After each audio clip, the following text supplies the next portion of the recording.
shutout. Giants win game 1. Last night, Madison Bumgarner in the bullpen shutout. Giants win game 2. Today, Derek Rodriguez is certainly capable of continuing the trend in game 3 to complete the sweep. Giants Rockies next.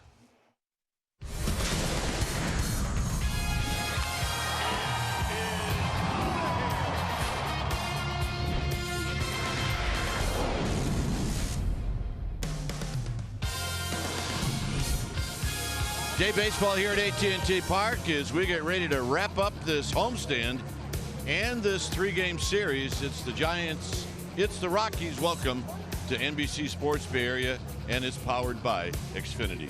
Hi again, everybody. I'm Dwayne Kuiper. Alongside me is Mike Krukow. Well, the Giants have won the first 2 games in this series. They've put a dent into this Rockies, who are trying to regain first place. So tonight, what do the Giants do? They're going to hand the ball to Derek Rodriguez.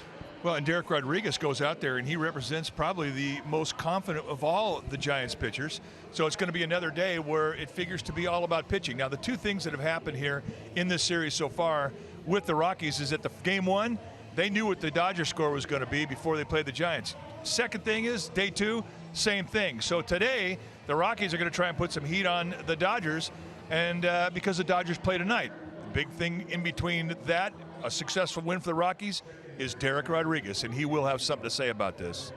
All right, it'll be Garcia doing the catching, and Chris Shaw is in the outfield as well. All right, when we come back, we will have the lineups and the first pitch. We'll have all of that right after this.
And it's going to be a sunny Sunday afternoon. Let's take a look at the Rockies lineup, brought to you by Southwest Airlines. The usual, it'll be Blackman, LeMahieu, and Arenado. David Dahl will be the cleanup hitter. Then it's Story, Gonzalez, and Desmond. Iannetta will catch. He'll hit 8th. And Antonio Zenzatella is going to pitch and hit 9th. On the hill today for the Giants will be the rookie right-hander Derek Rodriguez, 6'1", 215 pounds, 26 years of age. This is what he has done this year. 6-3 with a 2.35 ERA. He's been very good. And the first pitch of the ball game is a called strike. So we get started right on time at 1:05. Stuff you'll see from Rodriguez, a fastball that can go to low to mid-90s, more lows than mids. There's a hit into the gap, but it's going to be cut off by Hernandez. And now Hernandez drops it, and it'll be a double. Let's take a look at that defense playing behind Derek Rodriguez today, starting in the Giants outfield from left to right. It's going to be Shaw, Hernandez, and Blanco, best arm in center field. Crawford and Longoria on the left side. Panic and Slater on the right side. And Aramis Garcia, he'll be in the squad, putting down the signs.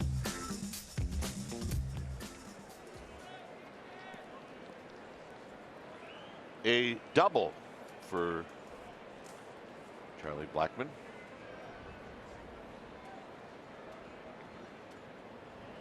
And here's LeMahieu. And the pitch to LeMahieu is a big swing. He ain't gonna miss. It's a nice cutter from Derek Rodriguez. The cutter that he throws, he can make it go flat. He can put some tilt on it. As I mentioned, he's got the curveball and a changeup. All good pitches. All pitches that he will throw in 3-2 counts with the bases loaded. And LeMahieu takes wide. It's 1 ball and no strikes. With Rodriguez, he hasn't got any record yet against the Rockies. However, in 9 1/3 innings, his ERA is 1.93. He has pitched very well against Colorado. Made his debut against the Rockies.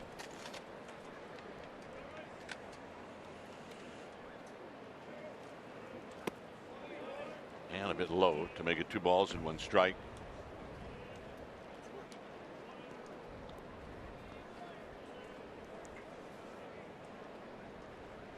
Two balls and a strike with the beef on deck. That's Arenado.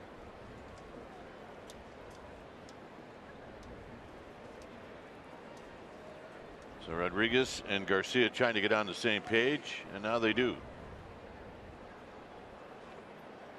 On the ground to Crawford, charging, picking, throwing, got him. Unproductive out, 1 down.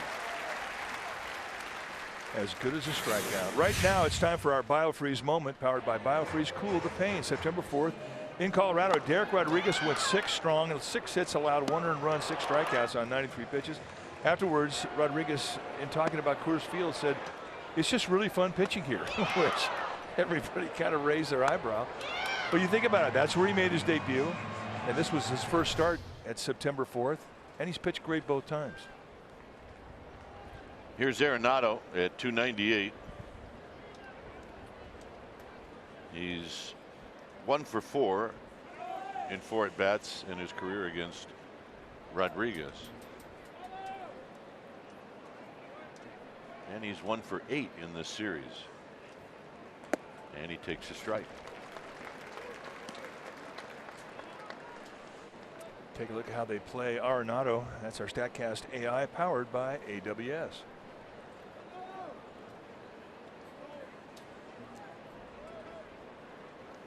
On deck is David Dahl.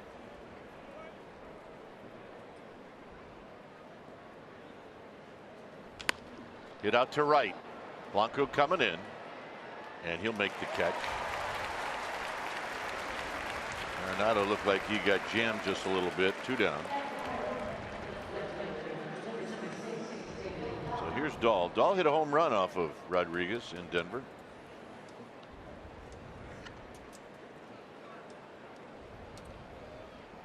He's got 10 on the year with 31 runs batted in.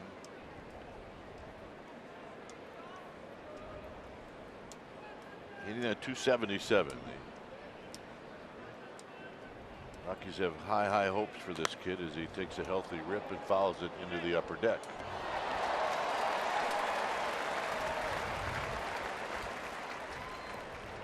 Well, by John Miller's standing or standards, if you can foul ball up in the upper deck, it's a good ballpark. So once again, AT&T passes the test.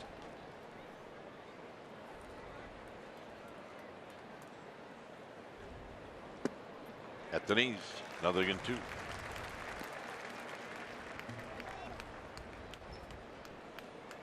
Crawford close to being part of an overshift, but almost directly behind second base.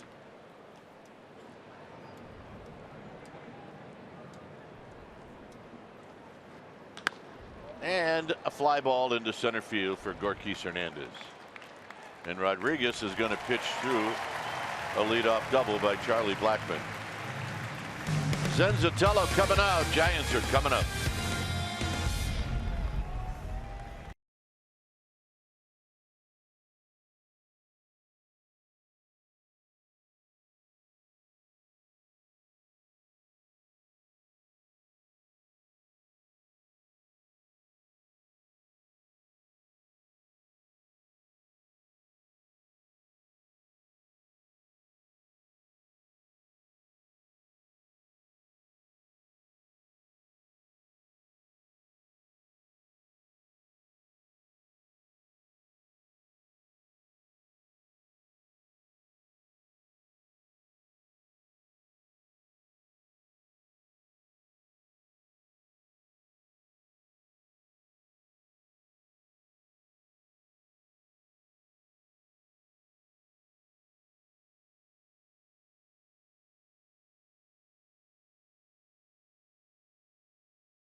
Coaches lineup brought to you by Southwest Airlines. It'll be Blanco, Panic, and Longoria. Brandon Crawford will be the cleanup hitter. Then it'll be Slater who's swinging it, followed by Shaw, Garcia, and Hernandez. And then Derek Rodriguez will pitch and hit ninth. On the hill today for the Colorado Rockies will be the right-hander Antonio Senzatella, in his second year at the big league level. Big fella, 6'1", 240 pounds. Started out the season in the bullpen, got sent down, came back as a starter, and he's been very good for him. 4-6 with an ERA of 5.01. You're going to see a fastball that'll go low to mid-90s, more mids than lows, and he's also got a slider, curveball, changeup combination. The slider is really his best specialty pitch. Lots of movement on the fastball. Hard for him to throw the ball straight. Here's Blanco hitting at 225. And he takes a called strike. Senzatella pouring in a fastball.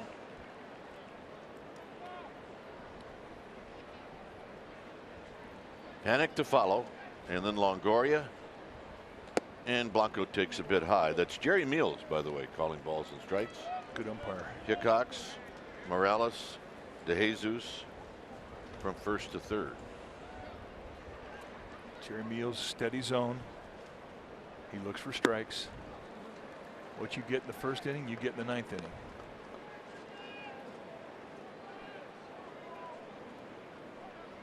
Blanco 1 for 7 in the series.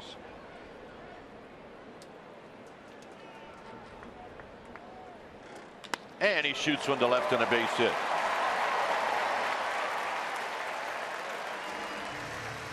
Let's take a look at the Rockies defensively, starting their outfield from left to right. It's going to be Dahl, Blackmon, and Gonzalez, the best arm by far in right field. Story and Arenado there on the left side of the infield. LeMahieu and Desmond on the right side. And Chris Iannetta, he'll be in the squad for the Rockies, and he's got a very good arm. Tough to steal off of Senzatella, and or rather Chris Iannetta.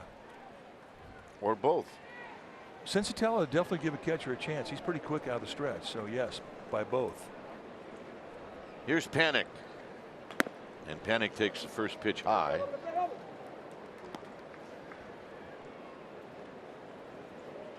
Panik at 250 with 4 home runs. He's got 20 driven in. He's got some ownage on Zenzatella. 6 for 15. As this is lined to left, but it's right at Dahl. With a couple of doubles and a couple of home runs. Here's Longoria.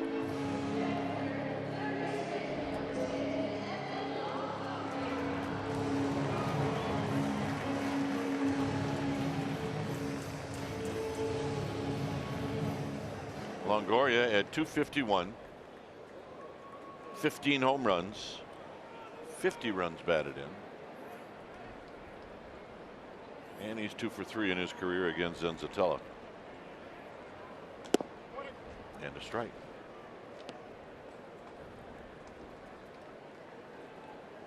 Longoria 1 for 4 on Friday. And then he had a couple of hits last night.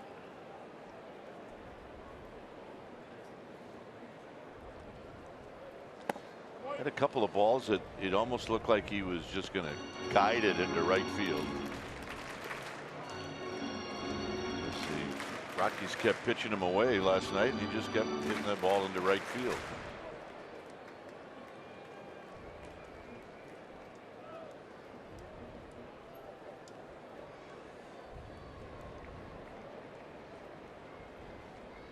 In tight, it's 1-2. Now let's talk about this ballpark and how it plays in the day. A little bit different. Ball carries better, especially the left center and center field.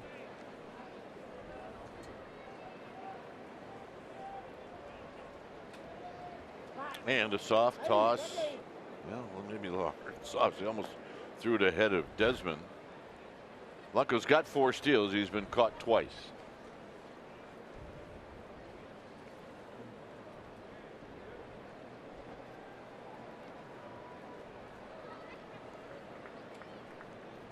One ball, 2 strikes. And just keeping an eye on Blanco.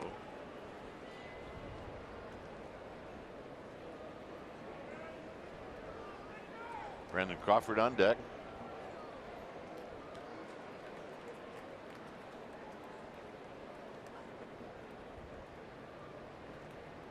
And he got him. Big curveball for a strikeout, 2 down, and here's Crawford.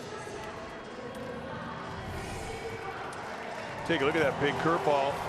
Well placed. Let the movement fall below the zone. That's our pitch cast, brought to you by SoFi, a modern finance company.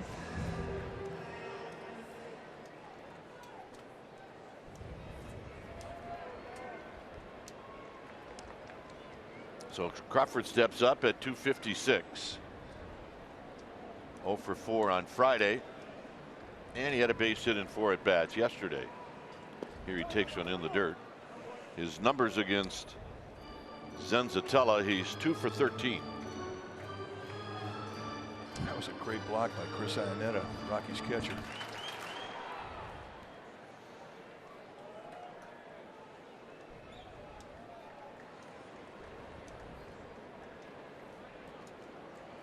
One ball, no strikes. And at the knees. Here's the block we're talking about. That ball bounced well out in front of home plate. And at 93 miles an hour, I mean, you have to guess as to where you think it's going to go. And in the end, he put it right in the middle of his chest protector, which was the plan.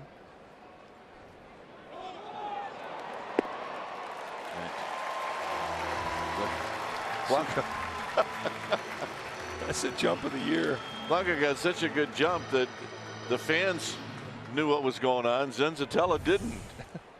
Watch the jump. Oh, yeah. He's like 6 steps into it. Iannetta just caught the ball, stood up, shook his head.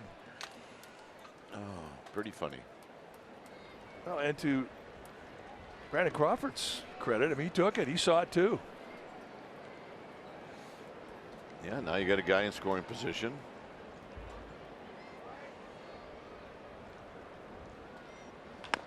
Crawford up the middle. And LeMahieu is going to throw him out by a half a step to end the inning. After 1, 0-0.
A few new members of the Giants family that we'd like to give a shout out to. It's baby fever around here. Brandon Evans, he's our Giants clubhouse assistant, and his wife Tina welcomed their second child, Orlando, on September 6th. He weighed in at 8 pounds, 6.5 ounces. And there's bullpen catcher Taira Uematsu and his wife Yumi had their first baby, a girl named Hannah, on September 12th. The perfect 7 pounds, 6 ounces. Everyone is healthy, happy, and very tired. Gentlemen.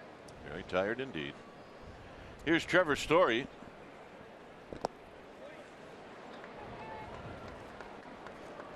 Tired in some way. A lot of your life is over, but it gets better. It does. You do get sleep. High and deep to left. Back is Shaw. At the wall. Puts it away. Well, our player resume is brought to you by Indeed, and we're going to talk about Derek Rodriguez. He likes to cook and watch the Food Network. His favorite shows, Chopped and Bobby Flay. Big video game player. Favorite, Fortnite. Was a catcher his freshman year of high school, but did not love it and switched to outfield. Played against Andrew Suarez in Little League and worked out last season with Pablo Sandoval, who talked him into signing with the Giants. Hanyu Panda. Here's Carlos Gonzalez. Yeah, Panda. I mean, we knew that, but now that we just saw it again, your stock goes up. It was pretty high anyway. Yeah. Real high.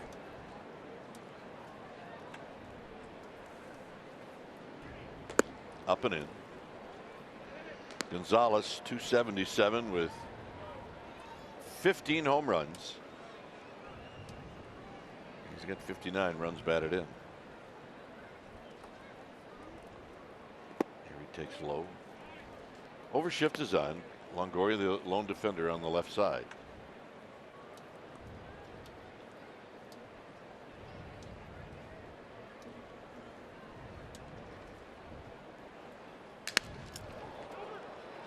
And Slater is going to have this one kick off of his leg, and Gonzalez is aboard.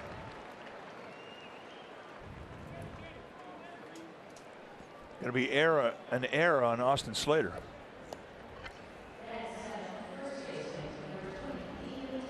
When you get into a situation where you know you're going to get a top spin one hop, you have to gauge as to how high you think it's going to come. And it comes up on him, and even with that big old floppy glove, could not find it anywhere in the glove where that ball would stay put.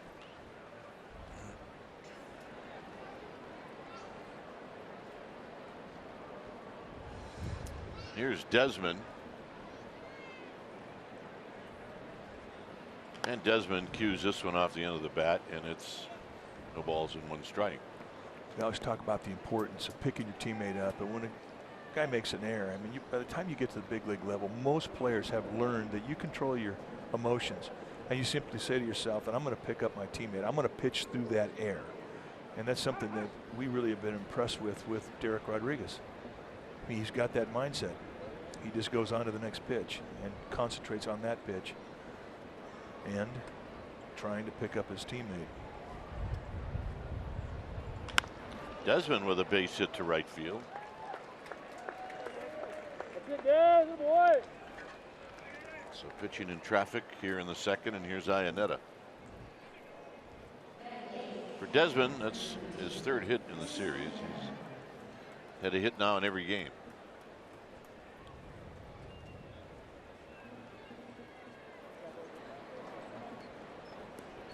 Iannetta at 222 with 10 home runs. He's got 32 runs batted in.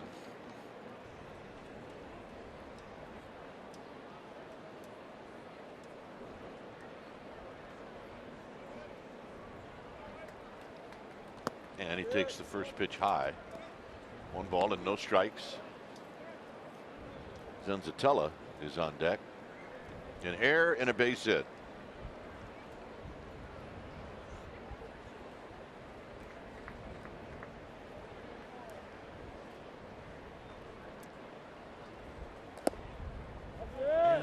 Maybe 8 inches off the plate. It's 2-0.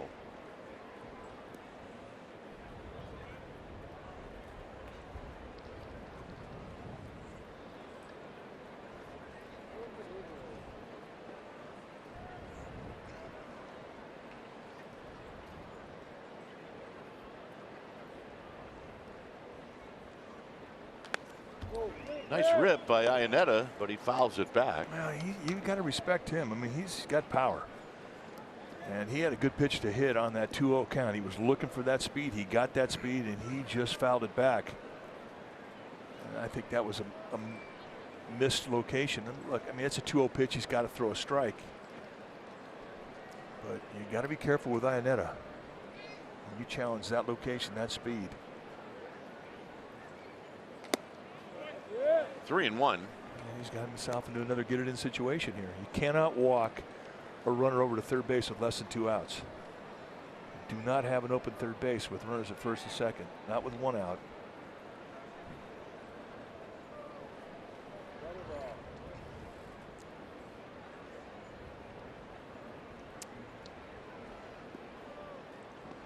So Iannetta will sit on this pitch like he did the 2-0 pitch.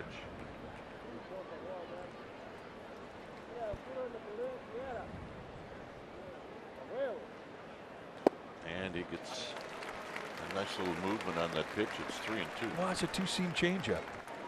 We talked about his ability to throw any of his pitches in 3-2 counts. Well, 3-1, get it in with a runner at first and second, and you can't walk the hitter with 1 out. You can't give up that third base, and he throws the 3-1 changeup. Beautiful pitch.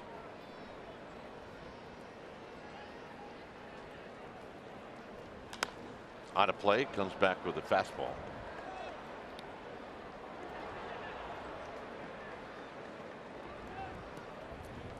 There's the old dugout store. Like 2 or 3 different ones around the ballpark.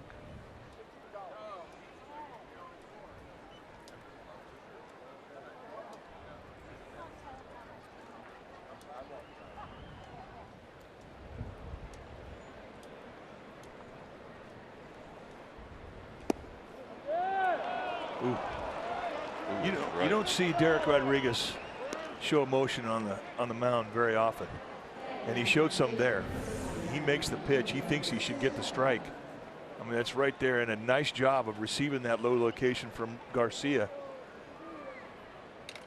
And that's right there.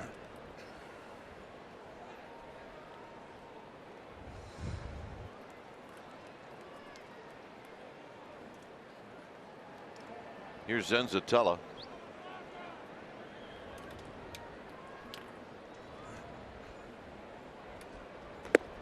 No balls and 1 strike on the healthy swing and a miss.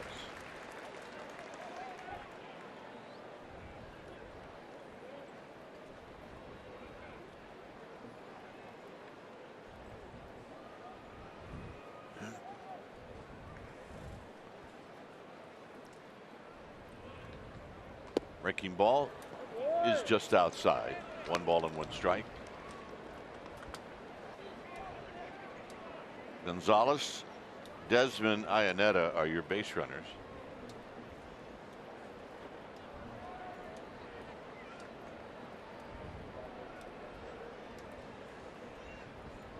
Well, he'd love to get a double play out of this if he could. But in his mind, he's thinking strikeout more than double play. You get the pitcher up. 1-2.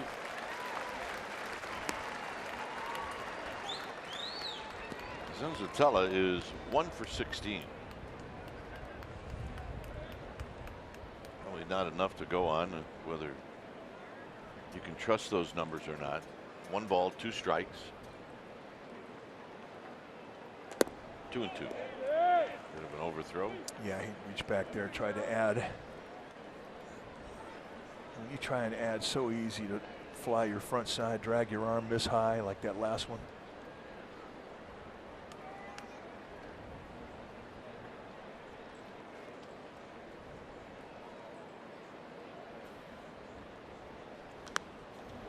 Well, I tell you what, he takes a good swing. Yeah, he doesn't look like a 1 for 16 guy. No.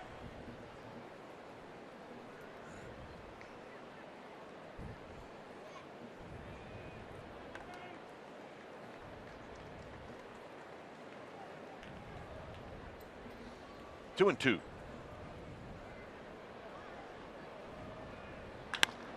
Base hit. They're going to wave in the back runner. Here's the throw home. It's cut off. It's 2-0.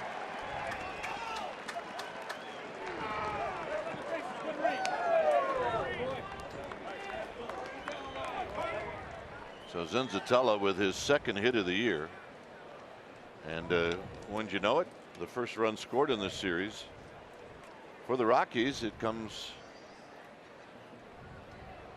from a base hit by the starting pitcher.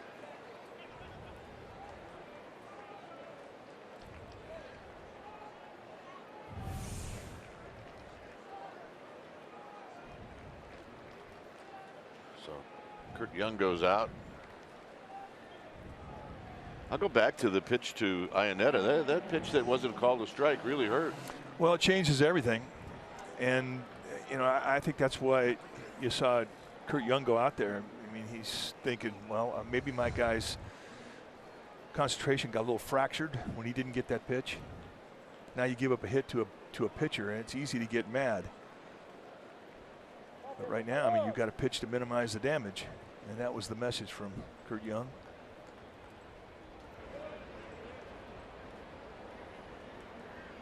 Blackman down the left field line and out of play.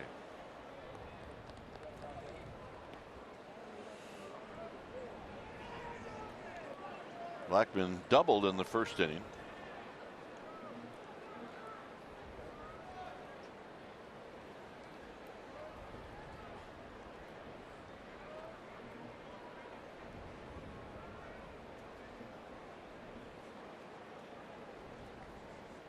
And he takes wide. 1 ball and 1 strike. 35 pitches now for Derek Rodriguez. Well, a lot of stress throws. And you can imagine how Austin Slater feels at first base. I mean, he had the air to start things off here.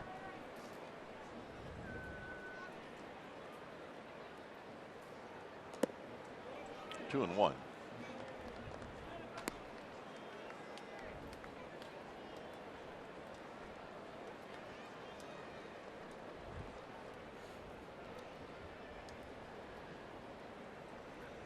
LeMahieu is on deck. Mike mentioned it during our open, the Dodgers will play tonight. And the Rockies now a half a game back of LA.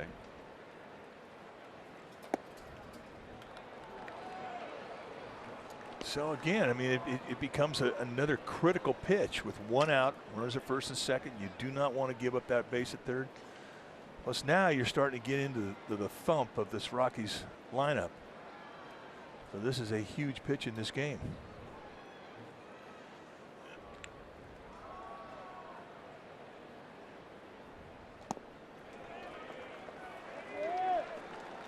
So the walk loads the bases.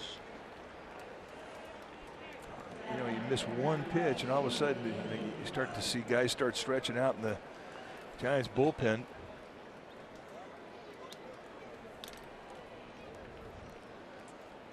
LeMahieu rolled out to Crawford. Giants would take a sharp ground ball to Crawford right now.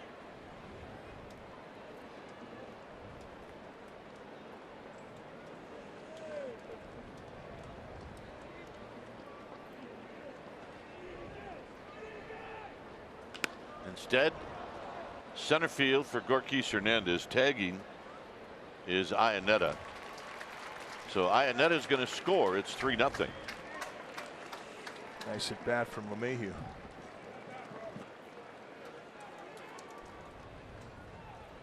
I think that approach is the way you have to be. If that first pitch is a good pitch where you can get the ball in the air, you got to swing at it. Forget working the count. Ty Block getting loose.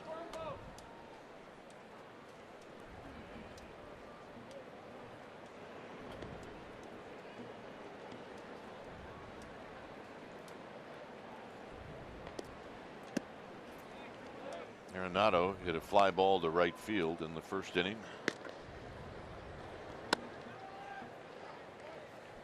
Here you see Ty Block. Good look at the bullpen. One thing about Ty Block, he can get ready in a hurry. 1 ball and 1 strike. Nice changeup. And it seems like he could maybe throw 4 pitches and he'd be ready.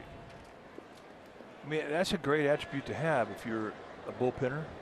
especially in Northern California where it can be cool for most of the summer.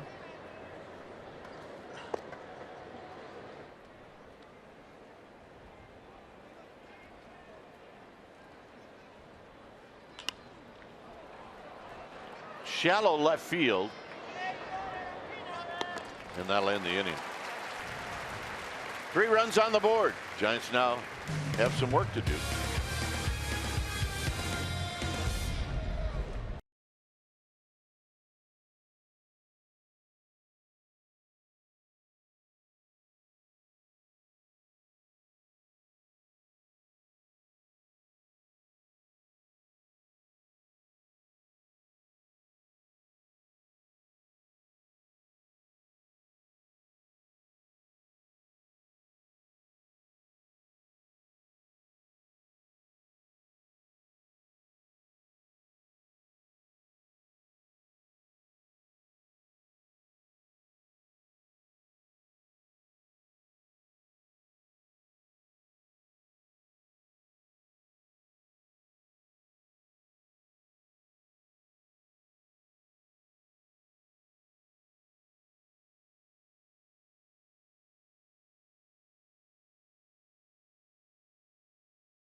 Is brought to you by Jack in the Box. Try something different, like Jack's Teriyaki Bowls. Only at Jack in the Box for a limited time.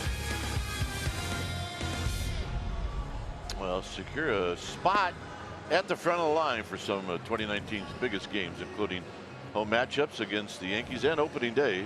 Place your deposit for group tickets now at sfgiants.com/2019.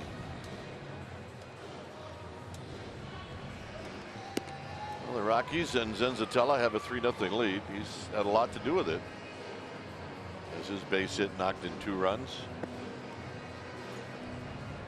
So now the Giants are going to have to work to get back into this. All right, time now for a Mercedes pivotal play. Last night, Madison Bumgarner, strong 6-inning performance, 5 hits allowed, no runs allowed, 1 walk, couple of strikeouts. He left the game early because of some tightness in his side that happened when he took an at bat. Oh, and oh, by the way, he had a double last night, and that's our Mercedes pivotal play.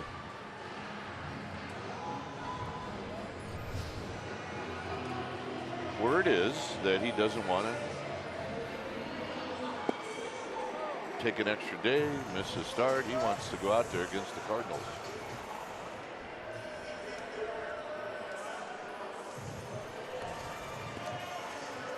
Giants have been putting up some zeros, 15 shutouts, that's 3rd most in the National League.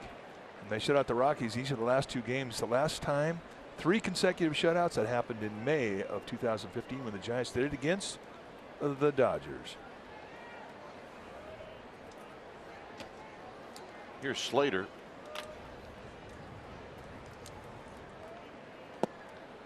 Slater takes a strike, hitting .268, a home run. He's got 22 runs batted in. 1 for 3 on Friday with a couple of RBIs. And then Slater went 0 for 2 with a walk yesterday. Here he takes low. He's got 2 hits and 4 at bats in his career against Zenzatella. When you make an error and that error comes around and scores, now you're leading off the next inning. What's on your mind as a hitter? Just get on.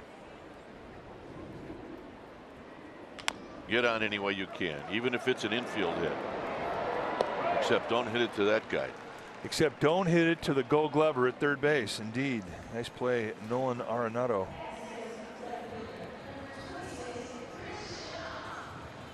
So here's Shaw. I mean, you watch Arenado and Evan Longoria. I mean, you almost get the feeling like they would rather throw off their right foot than their left foot because they do it a lot.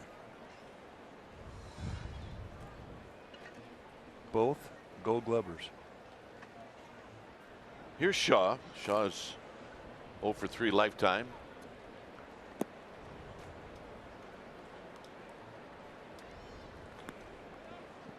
Just trying to get into a groove at this level. Well, it's amazing how many people try to keep you from getting into a groove at this level. Yeah, they're called pitchers. A 1 ball and 1 strike. The key, though, for Shaw, as we have watched him, I mean, this is beginning of his career, but what we've found out to be pretty consistent is that he will chase out of the strike zone. So a big key for him is to stay in the strike zone, get good pitches to hit. I mean, you watch the way he receives the ball, it really reminds you a lot of Travis Ishikawa.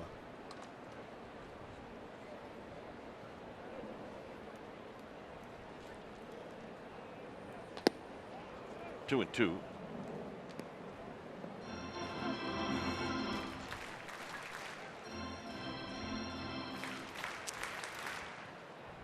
Garcia to follow. And is down low.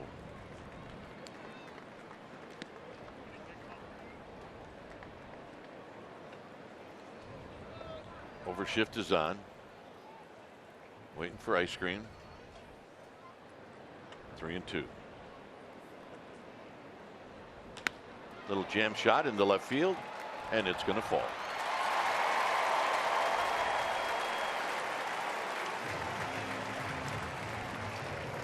Well, we have to ask you, how far would you go for a Togo? Brought to you by Togo's Pretzel Rami. And September 5th in Denver, Aramis Garcia steps in against Antonio Zenzatella, and he does this.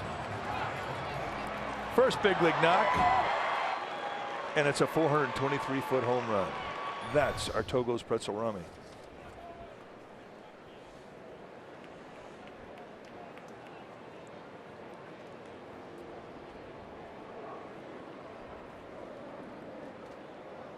First pitch is low, 1 ball and no strikes.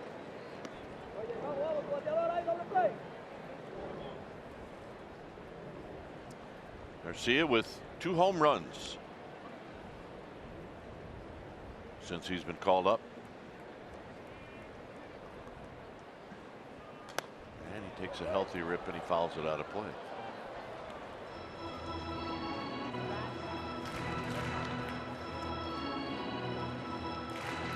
Yeah, he's feeling it. Oh, got man. a cold one. How about that? Got a good looking sandwich. Got his main man with him. Life is good.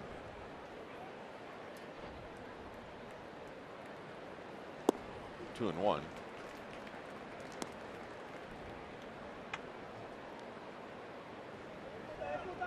Gorkis Hernandez is on deck.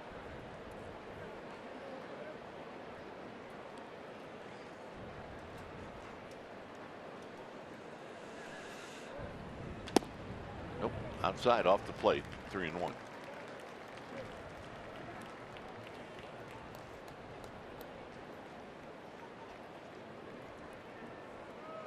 A 3-0 lead for the Rockies.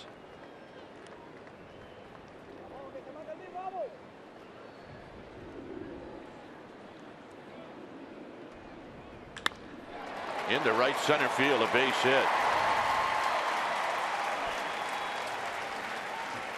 A nice swing right there. I mean, he goes down, and you watch the replay of the swing, you look at it as to how flat his bat is. I mean, that's just a great drive through the outer half. I mean, he was thinking the opposite gap the whole way. Well, a lot of guys will do that. That's a basic approach. Think the opposite gap. Well, that is pure. Great balance, hips between the feet.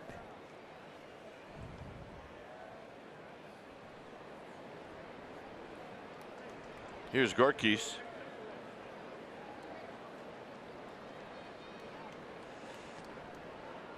Gorkis Hernandez at 241.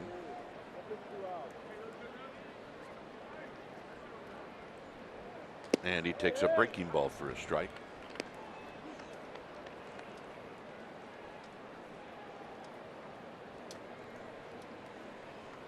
Derek Rodriguez is on deck.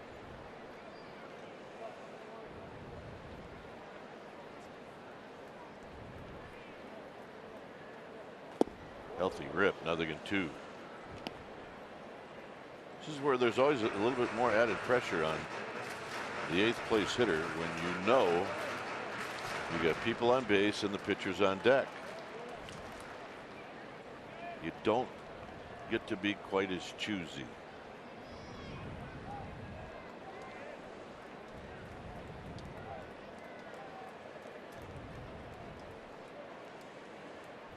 Rookies, time to battle.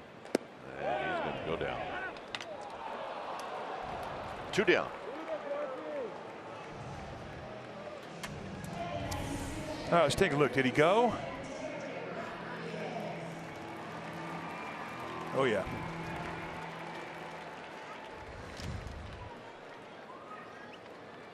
Well, Derek Rodriguez can turn the tables.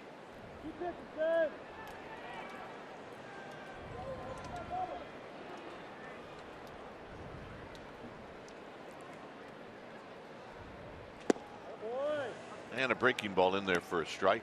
Well, he's going to try and do to Senzatella what Senzatella did to him. Come up with a knock that scores a run. Well, and that would absolutely pump up the boys in the dugout.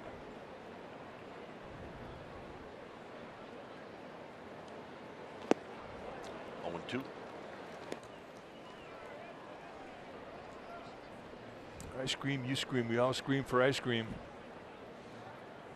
Oh, yeah. I want to get that. I want to get that. I want to get that. See, the 2 guys with the cones, they hang together. And that'll end the inning. After 2, it's 3-0 Colorado.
Sports Bay Area is brought to you by Toyota, designed for the grind that comes through every time. See your local Toyota dealer today. Toyota, let's go places. Well, follow the race to the postseason with MLB.tv for $25.99. Watch every out-of-market regular season game, plus a free subscription to MLB At Bat Premium. It's a limited time offer.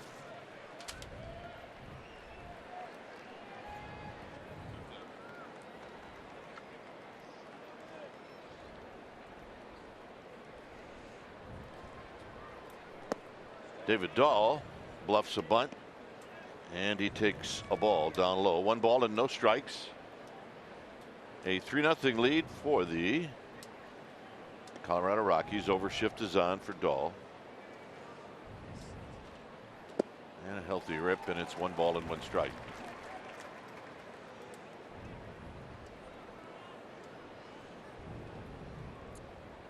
Story to follow.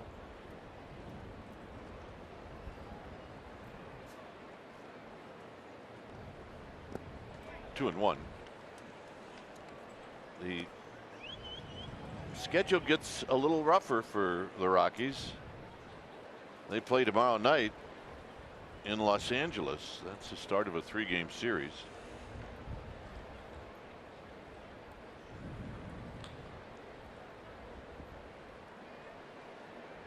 The 2-1 is high. They get Ryu, Kershaw, and Buehler.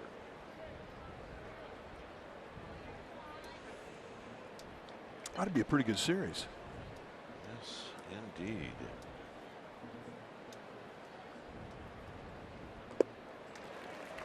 Good. 3-2 on the big swing. You're going to miss. Nice 3-1 change out. I mean, he's used that pitch a lot behind the count today. It's been a good pitch for him since he's got to the big leagues.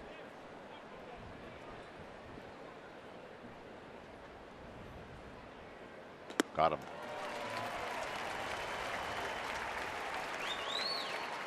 So Dahl strikes out. You can stream every NBC Sports Bay Area Giants broadcast on your desktop or mobile device. Giants games streamed on the go on the NBC Sports app. First strikeout. Here's Story, who hit a ball to the wall in left field. It was caught.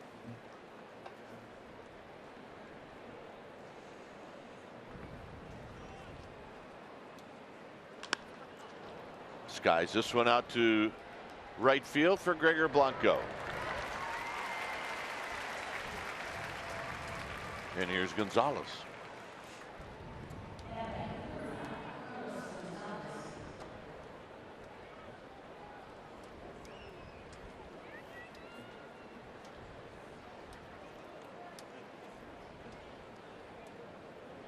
Gonzalez reached on an error by Slater.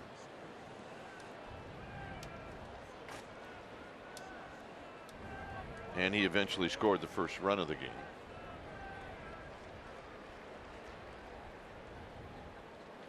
And he takes high. 1 ball and no strikes.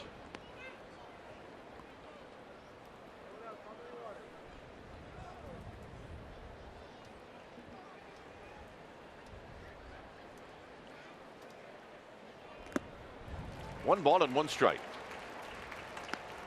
On deck is Desmond. Giants are 41-33 at home. All right, that's all right. Fire up the trigger.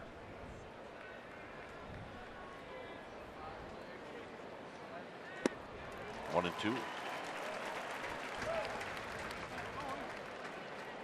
Is he flying solo on this deal? No, I see somebody else. Yeah, he's got some buddies. Spot to be, though. It's very cool. I'll tell you what, it's hard to do the trigger just for 1 burger. Well, I've done it, though. Gonzalez strikes out. 2 strikeouts for Rodriguez. For the Giants, top of the order coming up.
Giants in the community is brought to you by PG&E. Earlier this season, gentlemen, the Giants Community Fund partnered with PG&E to hold the Junior Giants Stretch Drive. And then earlier this week, PG&E Director of Community Relations, Stephanie Isaacson, and Giants Community Fund Executive Director, our dear Sue Peterson, were honored for their efforts in this annual fundraiser with a generous PG&E match of $100 grand. The fundraiser reached its goal of $400,000. Whoop, whoop. Giants are grateful to all who stepped up to donate. The work continues, though, so visit jrgiants.org to see how you can help. Dwayne? Great stuff. And what was that? A little woo-hoo? That was a woohoo. A the G, Aimer the gamer. She's got a good woohoo. Any good news report deserves a good woohoo. Well, Amy, I mean, she's gone out there to the field. She's seen the result of the Junior Giants. She's seen the kids play and how many kids it includes and what it does for these children that are part of the Junior Giants program. I mean, these are kids that really could not afford to play baseball, quite simply, and the Giants provide fields and coaches and managers and equipment and uniforms, and it's just a wonderful program. And good guidance. Good guidance, and they learn baseball. I mean, that's the greatest gift of all. They learn to play baseball.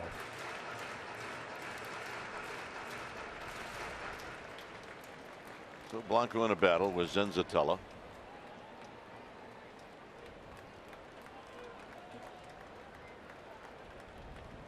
Down low, 2-2. Blanco drove a ball to left field to open up the bottom of the first with a base hit.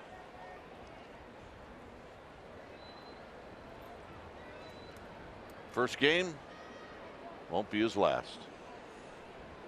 Good job. It's going, Dad. 0-2 to 3-2.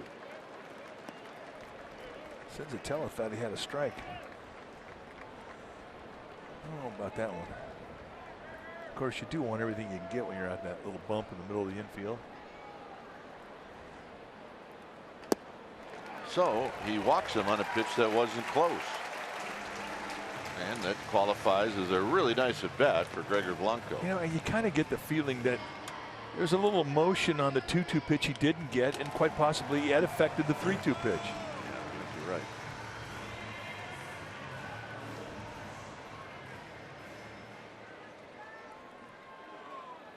Panik hit a ball very hard, but he hit it right at David Dahl in left field.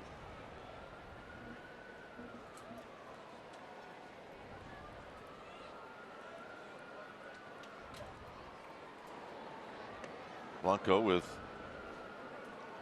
5 steals. Remember, he had that huge jump when he stole second in the first inning.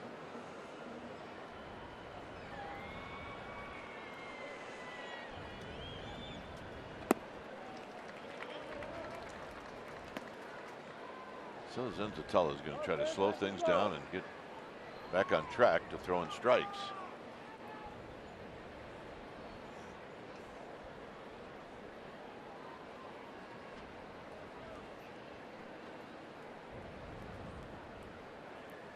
There's a strike. 1 ball and 1 strike with Longoria on deck, and then Crawford. We are in the home half of the 3rd inning here at AT&T Park.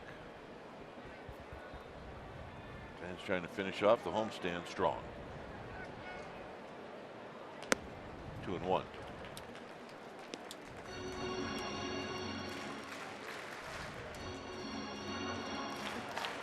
All right, get into it. Well, it was Star Wars Day today, and they all have their hats on. And they're having a ball.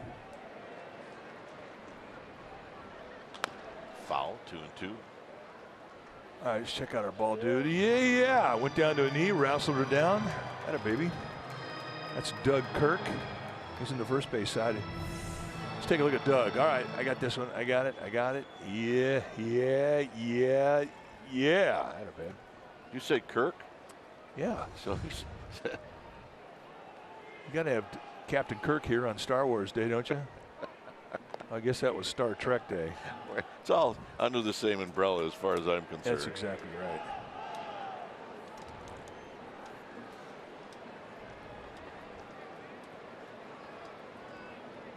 Two and two to Panic. Panic, little flare, and it's going to work. Blanco had it read pretty well, but Blackman was coming in hard. And one thing about Blackman, I mean, he doesn't have a blazer for a throwing arm, but he has got a very quick release, and he has one of the more accurate arms in the National League West. He's a good assist arm. And when you're down 3 runs, he's not an arm you're going to challenge. You got too much reputation. And here's the read Kipe's talking about. I mean, that's a rock and a hard place right there. I mean, a lot of guys will get out there halfway, and if you don't get out far enough, you can be thrown out on a force play at second base, especially with a guy who's got an accurate arm like Blackman. So that was a nice read. So Steve Foster going to come out and talk to his young right-hander. Actually, it kind of looks like the manager's leaning in. That is Buddy Black, beg your pardon, a former pitching coach himself, and a very good pitching coach. And I think Buddy's thinking about that 2-2 pitch that Sensatella didn't get, and he reacted to, and then he missed big time on a 3-2 pitch. Now all of a sudden there's a bloop going out there. After the first 2 games of the series with the Rockies getting shut out and losing first place, you'd think they may be a bit tight. And that's the one thing that Bud Black is trying to prevent. Longoria struck out in the first. And looked like he was going to take that first pitch no matter what. And he takes it for a ball. 1 ball and no strikes.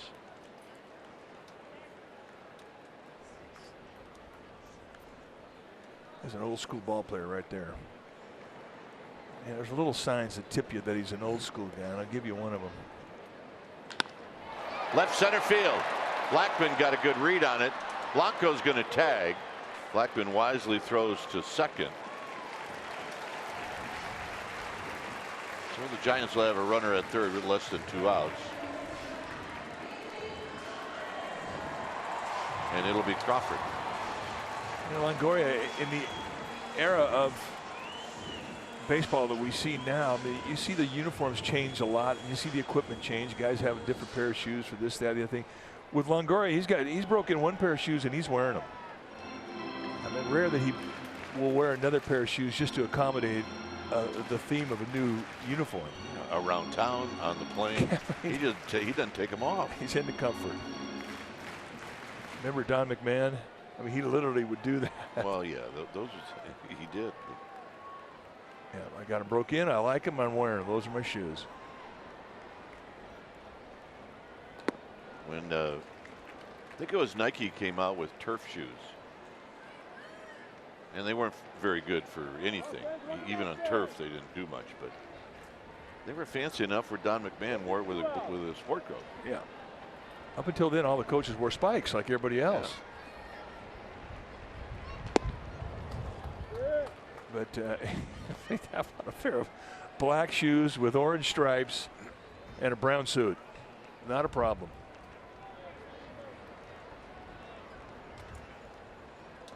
Crawford trying to put the ball in play. He bounced out to second. He rolls this one foul.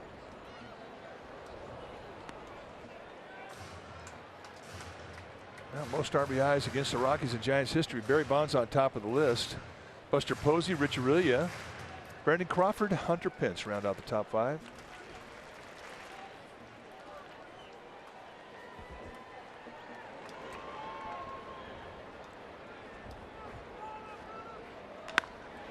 Double play ball. Side retired. After 3, it remains 3-0 Rockies.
On this date 44 years ago at the Stick, Jim Barr pitched a complete game, and both Bobby Bonds and Gary Tomlinson hit home runs. Giants beat the Braves 4-2. It took an hour and 38 minutes, and oh, by the way, it was packed.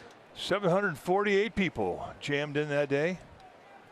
Smallest crowd in Candlestick history. And wait till I see my old roommate Jim Barr and remind him of that. Well, yeah, that was the year Jim Barr had the attendance clause in his contract.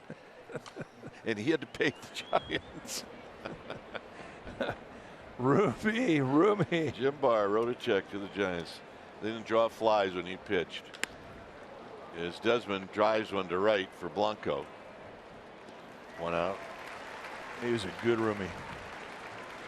Well, Xfinity X1 customers say, show me the San Francisco Giants into their X1 voice remote and get live stats on your TV.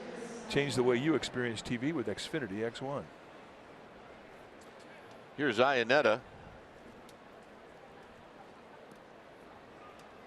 There's the gaslight. Yeah, rolling it. Wine therapy checked in a while back.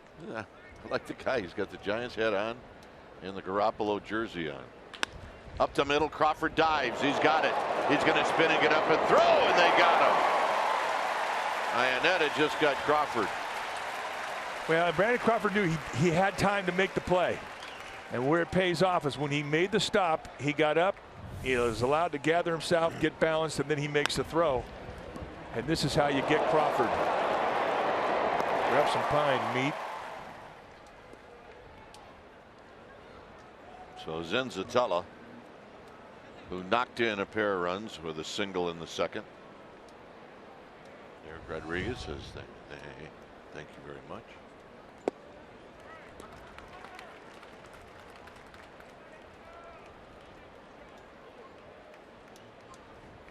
Oh, and 1.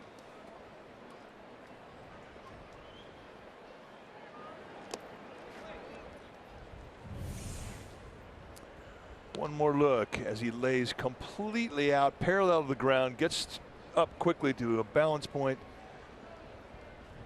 gets square off that back foot and unloads a rifle shot to first.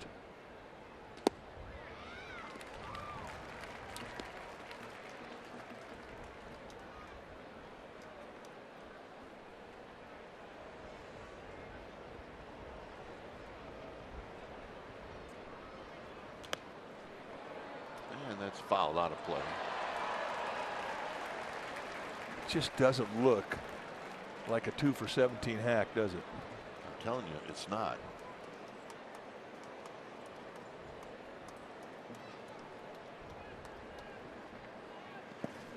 2-2.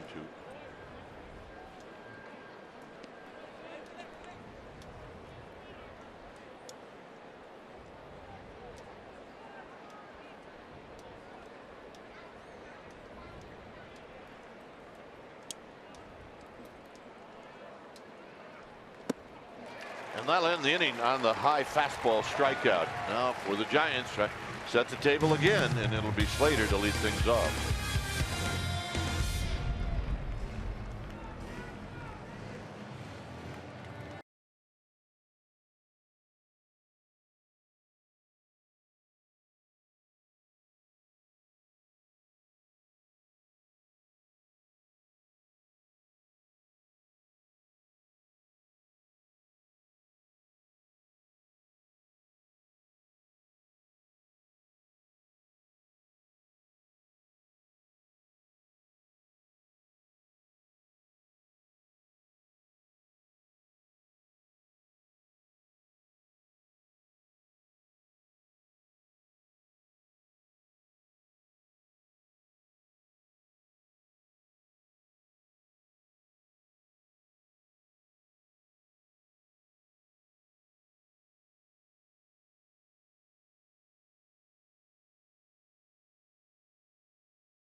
Bay Area is brought to you by Cresco, your #1 choice for tool and equipment rental, with 19 stores to serve you in Northern California.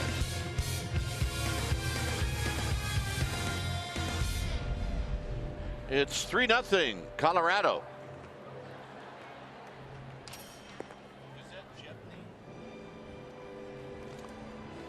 Well, the Padres and the Dodgers make up the final opponents for the last homestand of the season, beginning on Monday, the 24th. It's Filipino Heritage Night on Monday, September 24th. Special event ticket buyers will receive a Giants Jeepney collectible and a ticket to the Giants-Padres game. Go to sfgiants.com/special events for tickets. I want to get that, I want to get that, I want to get that. It is Star Wars Day today. And there is Obi-Wan Kenobi and Princess Leia. She brought her glove, Gamer Babe, from Half Moon Bay.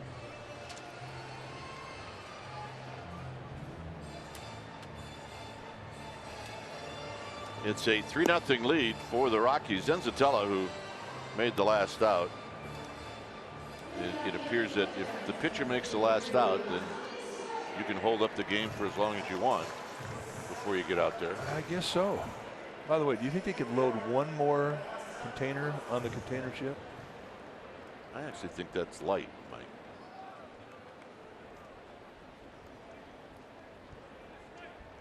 Just chilling, waiting to get unloaded. Here's Slater. Slater hit a dribbler to third that Arenado made a nice play. And for the second time in a row, Zenzatella starts him off with a big slow curveball for a called strike.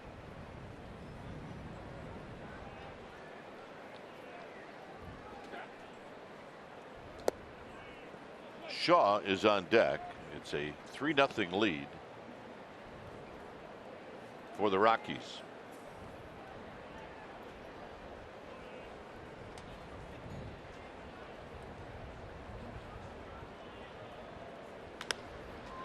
Popped up. Shallow left field. And Story makes a great play. Well, I have no idea why Blackman didn't help him out, but it was Story who put it away. And he used every bit of that glove. You want to hear and see the difference, or you want to see what a perfect snow cone catch is. This is it. I don't know if you can quite hear it, but you can see it. That's a snow cone. I mean, that's an old glove too. I mean, usually you lose a little stiffness and strength on the tip of your glove. Not this time. Here's Shaw, who blooped a single. He takes high with Garcia on deck. He's trying to get off the bingo card, hitting 087.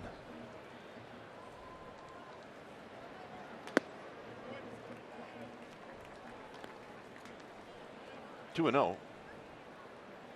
If you're hitting 0 something, you're on the bingo card. If you're hitting 1 something, you're on the interstate, I-87. There's two things you don't want to be on when you're in a big league dugout. That's a very generous call. 2 balls and a strike. Yeah, this is not a strike.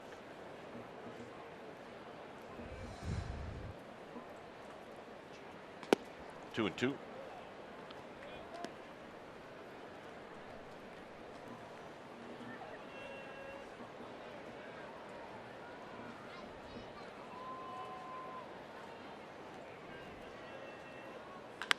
Hit on the ground to Desmond. To Zenzatella. Let's check in with Amy G. Amy. All right, gentlemen, today marks the 20th anniversary of Strikeout Violence Day here at the park. It's a really important day. It reminds us all the impact that violence has on our lives and in our community. Before the game, the Giants held a reception and an on-field ceremony to continue their efforts in raising awareness. The Giants are devout in educating people about all types of violence, which comes in multiple forms. If you'd like to learn more about this issue, you can visit futureswithoutviolence.org. Dwayne? All right, good stuff. Here's Garcia. And Garcia takes down low. Aramis Garcia with a line drive base hit into right center field in the second.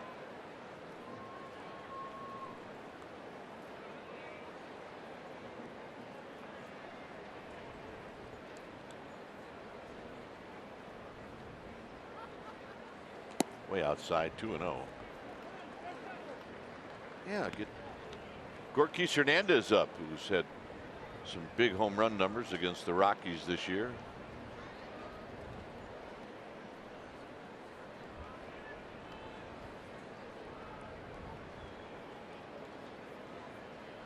Out of play, 2-1. We mentioned where the Rockies are going. The Giants will be in San Diego tomorrow night.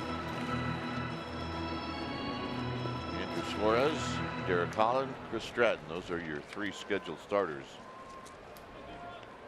Last road trip of the year for the Giants, San Diego and St. Louis. 2 city trips, 6 games. They'll be playing at AT&T South, otherwise known as Petco Park in San Diego.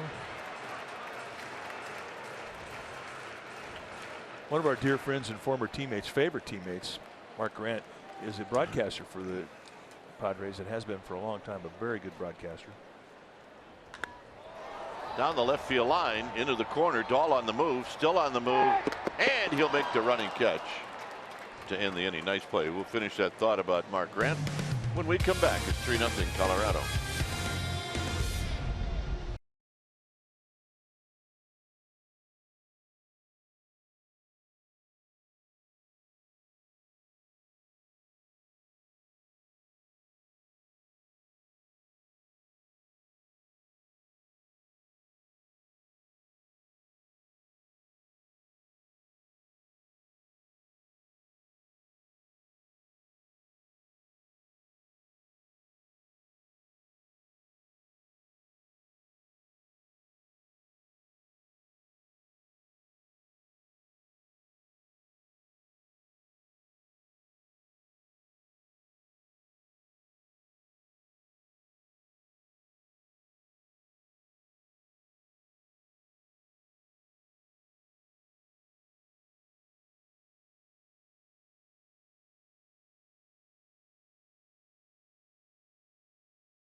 The authority of the San Francisco Giants may not be reproduced or retransmitted in any form, and the accounts and descriptions of this game may not be disseminated without the express written consent of the San Francisco Giants Baseball Club, LLC. All right, time now for Subaru Presents On the Farm. Joey Bart, the 2018 Giants first-round pick, final numbers in his first minor league season in 45 games at Salem Kaiser. That's A-ball, the Volcanoes. Hit .298. 13 home runs, 39 RBIs. He raked lefties, hitting .356, and he was a Northwest League All-Star Game MVP. So congratulations, Joey Bart. Looking forward to seeing this guy develop. And that's our Down on the Farm, brought to you by Subaru. Here's Blackman, and Blackman digs one out, and he drives it foul down the right field line. Over on our Spanish radio side, see Erwin Higueras and Tito Fuentes. Tito's explaining the infield fly rule. Down low, 1 ball and 1 strike. Well, I'm a little upset that Tito is not going with us down to San Diego. There's Tito, one of our favorites. And has a passion for baseball and really for life. I mean, he's energy when he walks into a room. And that's foul. But he will not be going to San Diego. Erwin Higueras will. Giants will broadcast it on Spanish radio, and Marvin Bernard will be there helping Erwin out. Yeah, if you're checking this out for the first time, Irwin will eventually get a chance to say something. It may be an inning and a half away, but he will chime in. Tito could talk. 1-2 to Blackman. Down low, 2-2. Irwin speaking. Well, and we're very fond of our announcers' home run calls. My partners, Dave Fleming and John Miller and Dwayne Kuiper, have great calls. Well, you ought to check out Erwin Higueros' home runs call. Here's Blackman as he bounces out. And you can do it. Go online and you can check out Erwin Higueros' home run call or YouTube, and they're fantastic.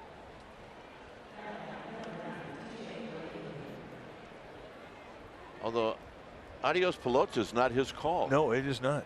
That is John Miller's call. But Irwin's is very strong.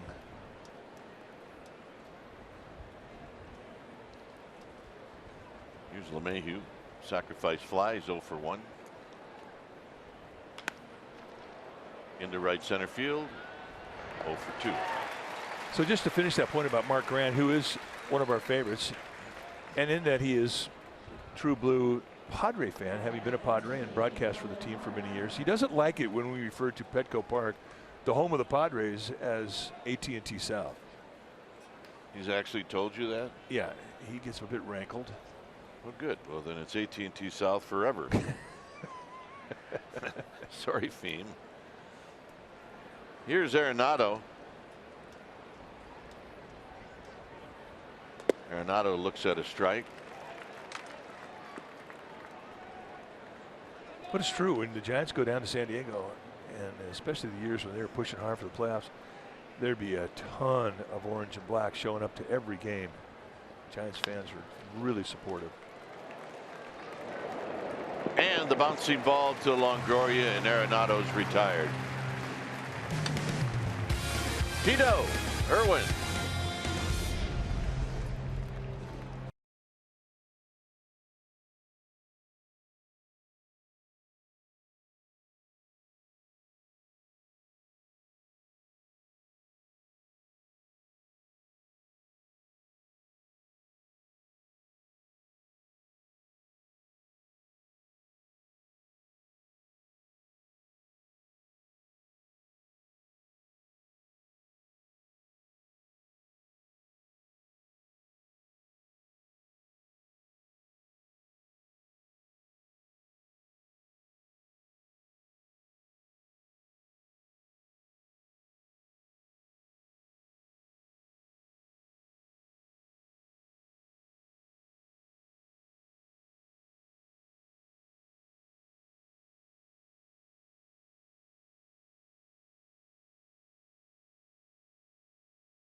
For the Giants Padres series that starts tomorrow night in San Diego. Andy Suarez is going to be on the hill against Brian Mitchell, the right-hander. Then Derek Holland going to take on Joey Lucchesi, a battle of two lefties. And it'll be Chris Stratton taking on Robbie Erlin. So join us if you will. And that's our Wells Fargo a look ahead. Here's Gorky Hernandez, and Gorky takes a high breaking ball. 1 ball and no strikes. 3-0. Colorado.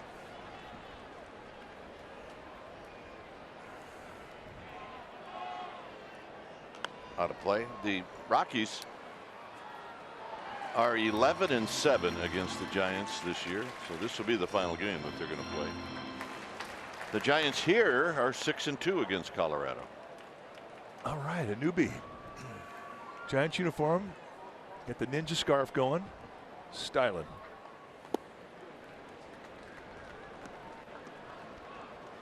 Nice going, Dad. Amy G in the background. They're coming up with their, is it Fozzie? They're coming up with their next hit. Yep. That, or they're in the background there, they're trying to figure out how they're going to get some food out of there. Yeah. They're picking pepperoni off the pizza slice.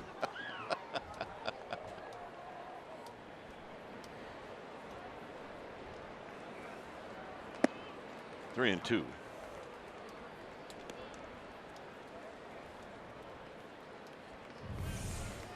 Take a look at the 3-1 pitch. And Gorkis didn't like it. Run on the outside corner. Didn't have to be. Got him. 4th strikeout. All 4 of the strikeouts for Senzatella have been swing and miss, strike 3s.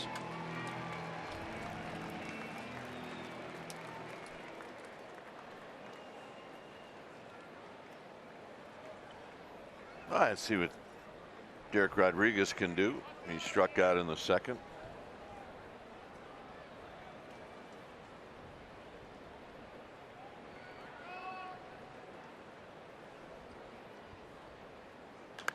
High and foul and out of play.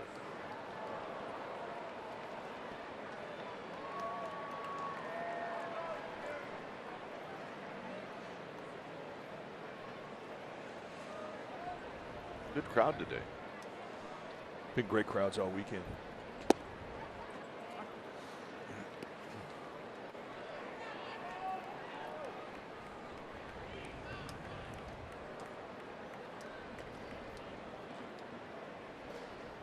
Up the middle, and it gets Senzatella on the leg. As Rodriguez is thrown out. Well, the way that they configure that defense, if it gets by Senzatella, that's a base hit.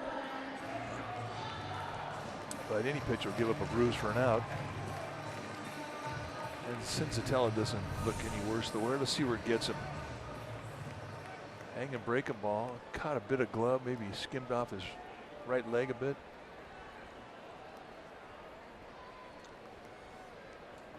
Here's Blanco. Blanco's been on base twice. He'll have a nice bag on that tonight. Yeah, put it on the plane. There's a strike to Blanco. When you get hit by a pitch or you get hit by a comebacker, I mean, you know, you're going to feel it a little bit later. Not that you don't feel it the minute it happens, but later it can be a bit of an issue.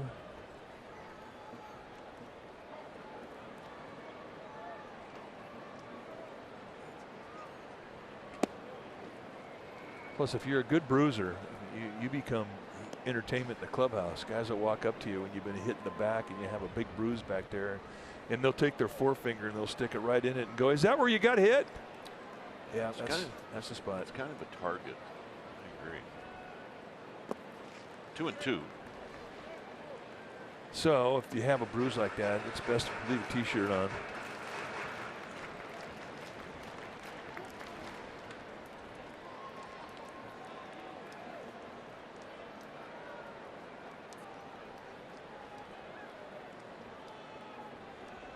Two pitch to Blanco. 3-2.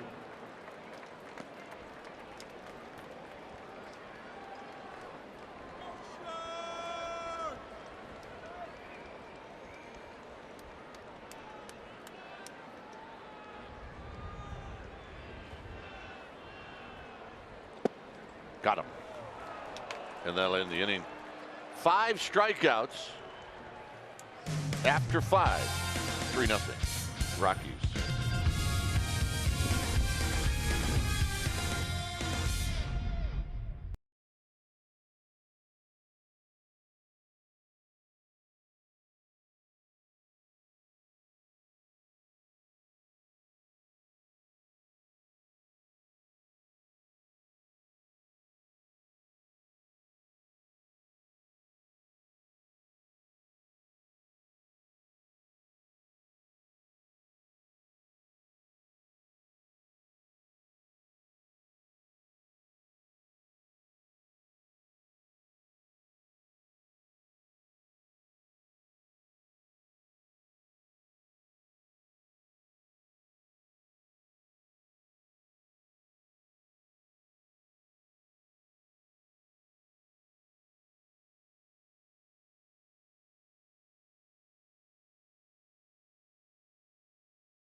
The Giants will celebrate the release of the new Ant-Man film shot here in San Francisco.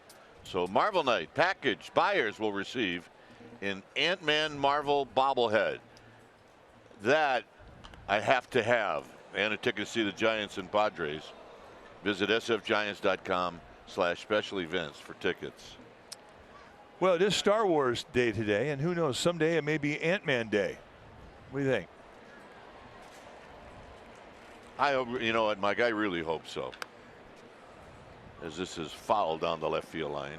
Our ball dude hardly even had to move. That's Keith Kirk down there, the son of our ball dude on the first base side. 0-2. There's Doug Kirk, Captain Kirk.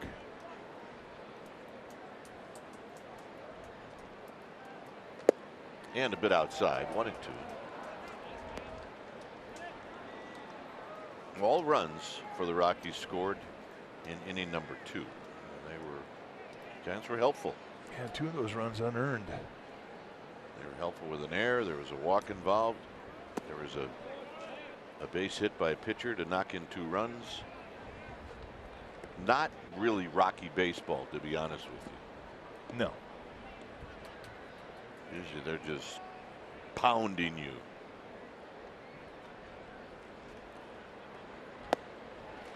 Got him. Let's check in with Amy G. Amy, what were you up to?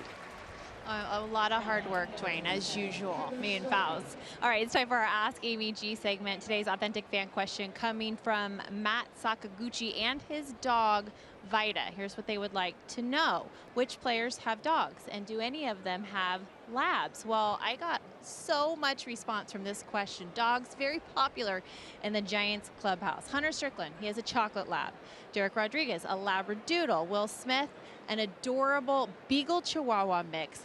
Holland and Crawford, each of them have 2 dogs apiece. Holland has a French Bulldog and a Boxer. The Crawfords, I'm going to say this very carefully, gentlemen, a Shih Tzu Yorkie and a Shih Tzu Poodle. You got to be real careful with that one. Longoria, of course, has a rescue dog, a Chihuahua Poodle mix, and Eli Whiteside, 5 dogs, 3 of them rescues, and I didn't even get through half of the clubhouse. Gentlemen, I didn't understand. Where were those 2 dogs? Yeah. I'm not doing it again. That was a one-time mention. Amy, don't worry about it. Nobody gives a Shih Tzu.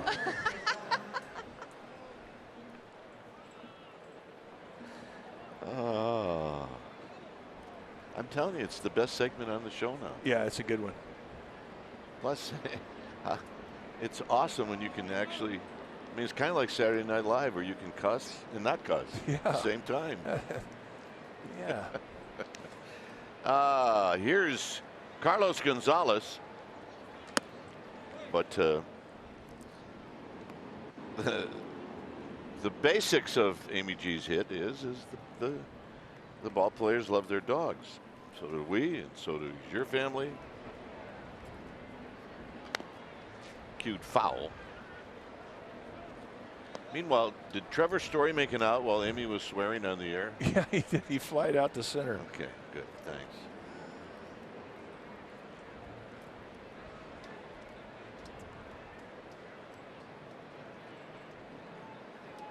Here's the 1-1 to Gonzalez, and it's high. 2 balls and 1 strike.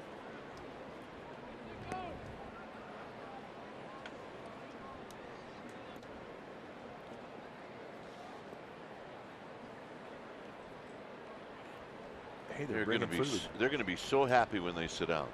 Yeah. They worked hard. Oh my goodness. Didn't spill a drop. That guy didn't have to make a trip at all. Yeah, he was the designated I'm going to save your seats guy.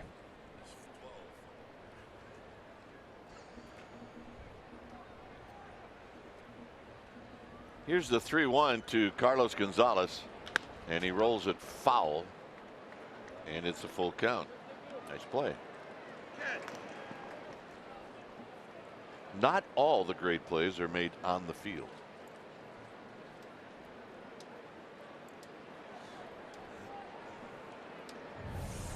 All right, let's take a look. Ball dude, Captain Kirk couldn't do it. And this one, yeah, the left-hander got it. Atta babe. Not his first game. Hit out into left center field, and it's just a little doink. And Gonzalez is aboard, a 2-out single. And that's the first base runner since Blackman walked in the second. That's how Derek Rodriguez has been on cruise control. So now into the stretch to face Desmond.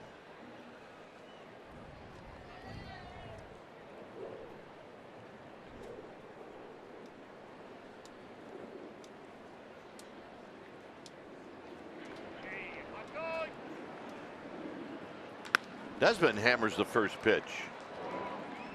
Marquis Hernandez will get it into second base to keep Desmond at first. So some action after 2 outs. And Chris Iannetta is going to hit. That's just kind of the reputation of the Rockies. I mean, they could throw up a crooked number in a hurry at you, especially in their home ballpark at Coors Field. Yep.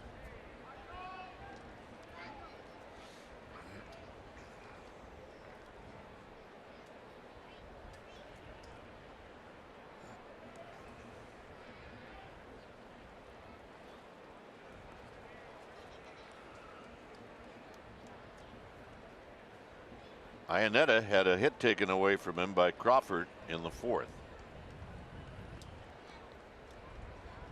Runner goes, and a bluff by Garcia, and it'll be a stolen base for Desmond, his 19th. It'll be interesting to see if the Giants just put on Iannetta here. Got a pitcher on deck.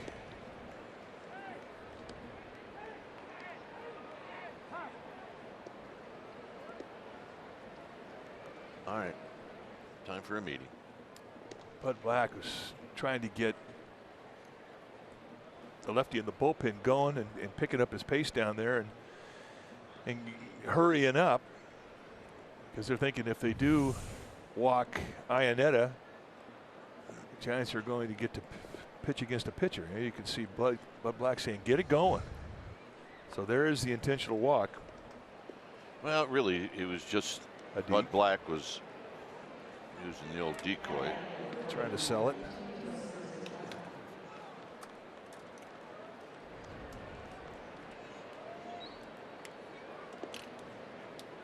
Zenzatella was at the plate with the bases loaded in the second, and that's when he got the big hit.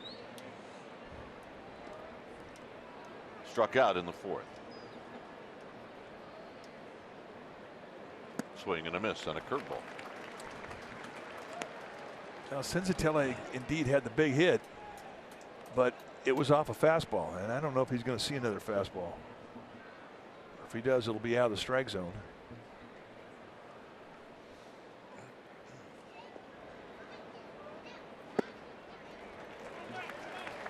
Dear Mom, as the AA hitter wrote, they're throwing curveballs. I'll be home soon.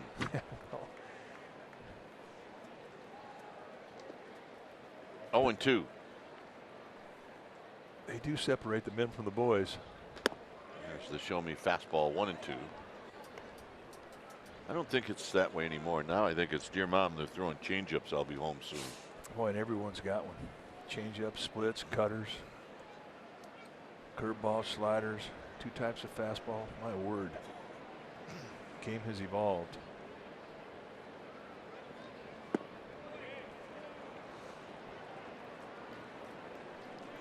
2-2.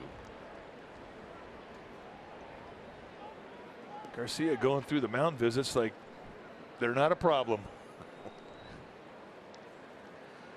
We'll worry about that later on. You want to throw another curveball? I think that's the question.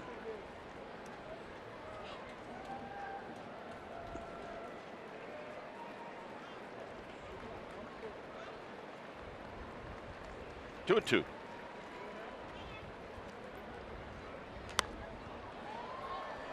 Garcia coming back.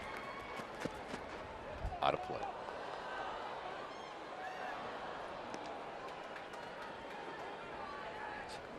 .90 pitches now for Derek Rodriguez. Hey, we have a winner.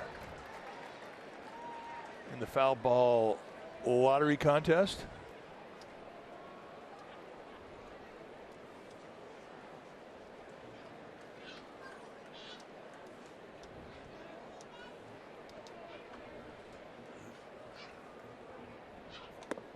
And a high fastball running up and in to end the inning. Giants are still in this one. It's 3-0.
Brought to you by T-Mobile. It was a great play by Brandon Crawford to take a hit away from Chris Iannetta, which came in the 4th inning. Take your time, get up, throw out the catcher. That is a very fine play. All right, here it's a 3-0 lead for the Rockies, and the Giants will send up Panik, Longoria, and Crawford. You tip your cap to Zenzatella. He's been very good. He's pitched in and out of traffic in 2 of the 5 innings. And now he'll go after the Giants' number 2 hitter in Joe Panik.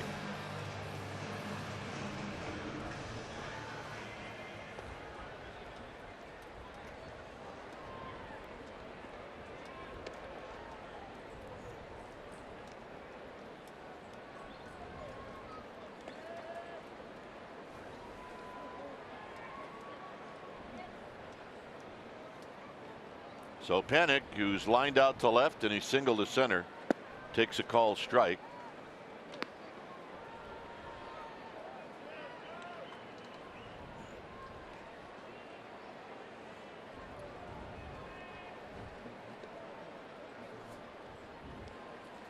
Longoria to follow, and a little flare to left, and a base hit. You do not have to give that one back, Joe Panik. He does not. You think about all the line drives that he's hit that have been caught. Not that it ever evens out in the mind of a hitter, but you do feel like you're owed a few of those. Russin and Oberg are in the bullpen. Here's Longoria.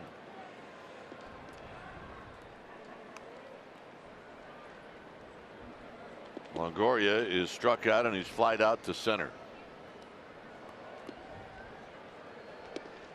And he takes wide. 1 ball and no strikes. One thing we've seen happen in this series is that prior to today's ball game, the Rockies, in defending Longoria, they would have all their infielders, second, short, and third baseman on the other side, the shortstop side of second base, but not anymore.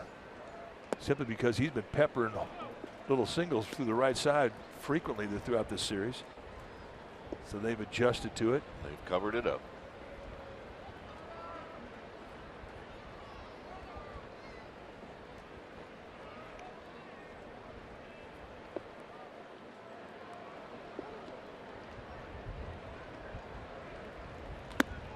Three and oh.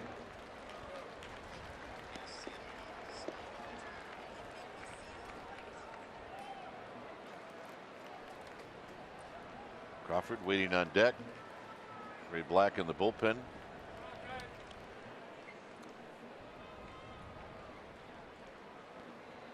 Three and oh. Green light. Foul back. Why not? Oh! Guy caught the ball, then he fell over the row. He was in the second row at the start of the play. Well, there's a row, and then there's no more row after that. That was a little scary. But hey, he made a nice play to get the ball. There's the walk. Let's watch his play now. He falls out. Be careful. Whew. A little scary, actually. That woman said, well, where did this guy come from?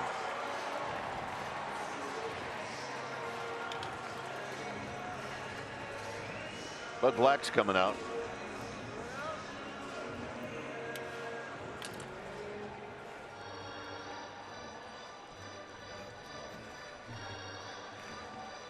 So he's going to the left-hander. When it's time for a change, thing speedy. Oil change and auto service. Your trusted oil change tune-up and repair experts. We'll be back.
Heritage Night presented by PG&E on Friday the 28th.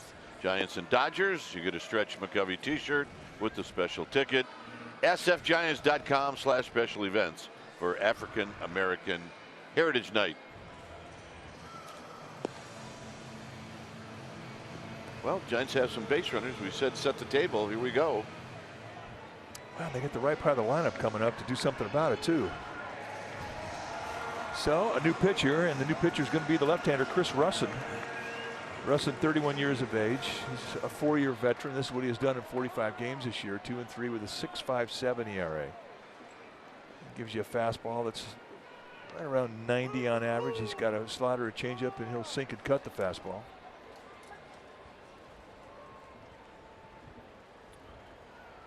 Crawford is 0 for 2.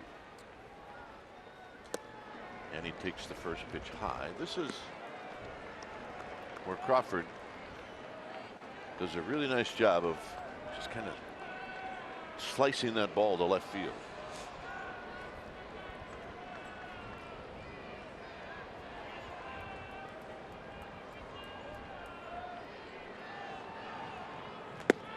There's a strike. A generous strike. And Crawford immediately turned around to Jerry Meals saying, "What's up with that?" Yeah, what is up with that? I agree with it.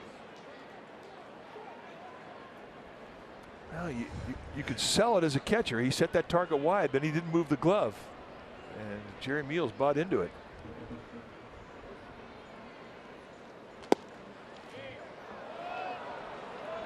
Two times. And now all of a sudden you're starting to think, I'm going to have to change my approach here. Well, Bruce Bochy would like to know where it is because he wants to argue. Man, that's a pitcher strike. That's two of them. Let's put Crawford into a 1-2 hole here. You got to dive out to cover that outside pitch, and that exposes you to the inside corner. And he hooks one foul. You can see what Russin was thinking. Went right inside.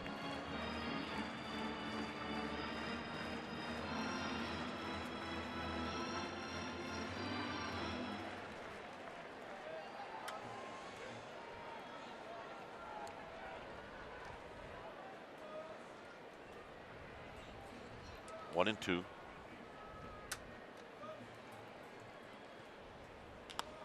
Oak said it foul, really forced a swing at that. Had to. He could not trust that that ball was not going to be called a strike. And from Russin's perspective, that's a perfect pitch. You got a 1-2 count. You've been given two gifts. Now you go back out there a little bit wider, make him expand. And Crawford had to.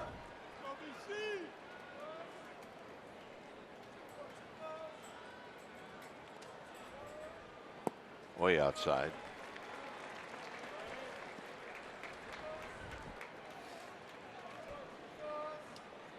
And Russin knows the deal too. I mean, he can't walk Crawford. He's got to pitch to him here.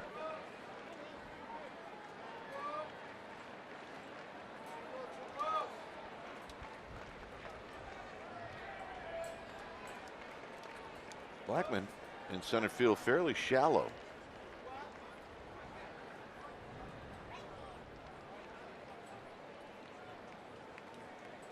Two and two.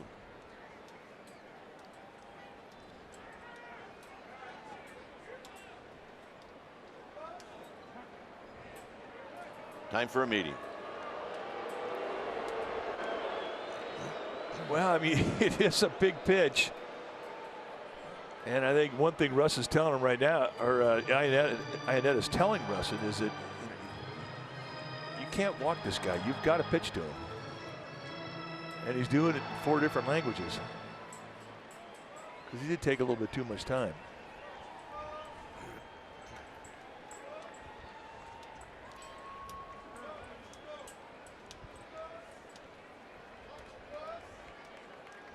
So it's 2 and 2. You know, you figure he wants to go back to that spot where he's been getting the call in the outside corner. And now it's 3 and 2. And that was an easy take. And that's the last thing that Russin wanted to give Crawford on that 2-2 pitch, was an easy take.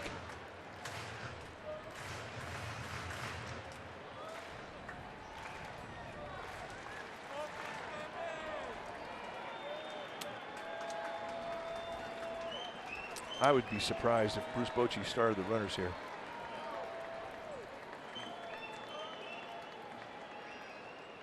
Got him. Came inside.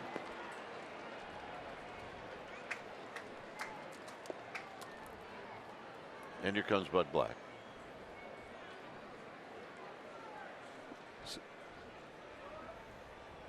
So it appears Oberg's coming in. Giants still have runners at first and second with 1 out, and we'll be back.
for the Rockies, and it'll be Scott Oberg to face Austin Slater.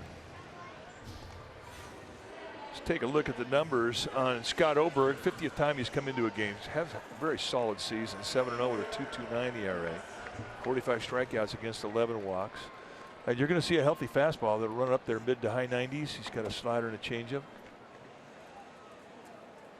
And he is just chewing on right-handers. Righty's hitting a $179 on the year. Slater is 0 for 2. And he chases that first pitch, and it's no balls and 1 strike.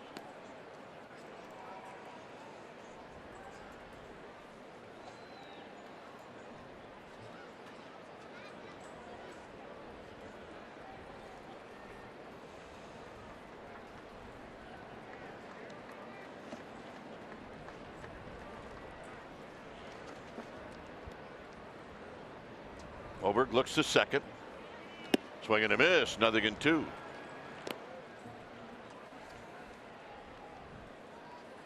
So Slater going to have to crank it up a notch. That ball was by him.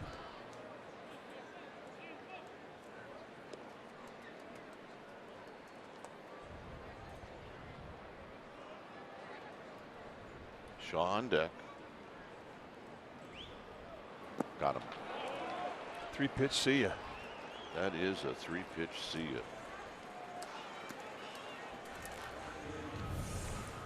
Ahead 0-2 in the count. Just bury that slider and hope he chases, and the fish were biting.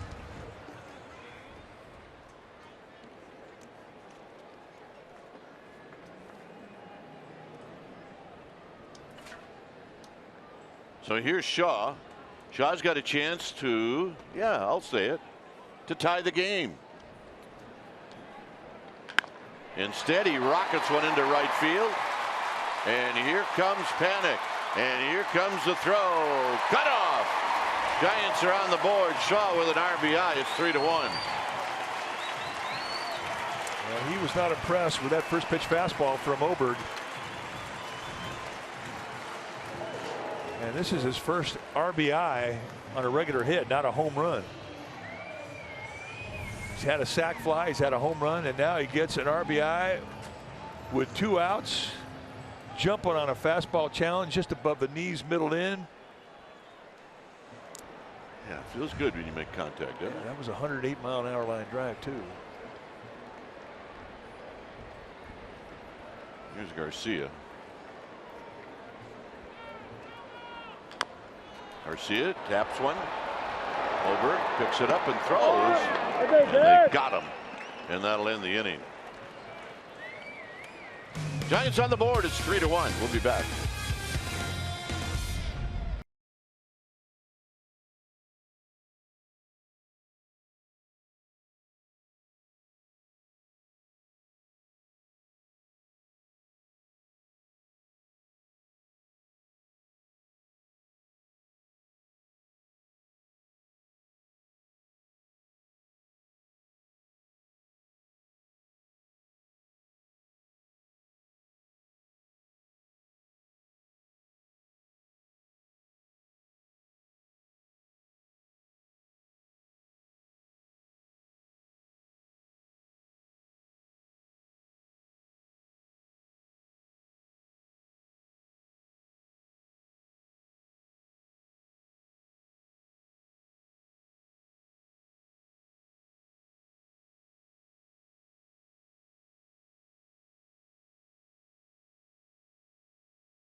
Toyota dealer. It was a nice outing for Derek Rodriguez, and Zatella pitched extremely well. And the Giants, even though they've out-hit the Rockies lead the ball game 3-1. The Giants have not done a very good job with runners in scoring position, or at least moving the line along. Shaw did get an RBI single in the 6th inning. When it's time for a change, think Speedy Oil Change and Auto Service, your trusted oil change, tune-up, and repair experts. Ray Black, the new pitcher now for Bruce Bochy. 21st time he's come in. 2-2 on the year with a 4.74 ERA. Hard thrower, mid to high 90s, more highs than mids, and occasional 100-mile-an-hour fastball. He also has 2 types of breaking ball, a curveball and a slider.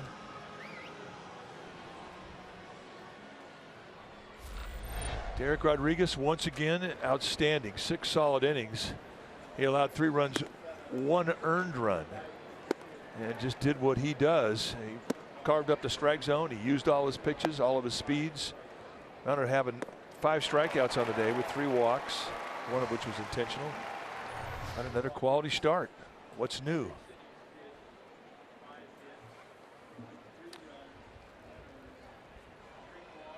So here's Black to Blackman, and it's down low. 1 ball and no strikes. Blackman's been on base twice.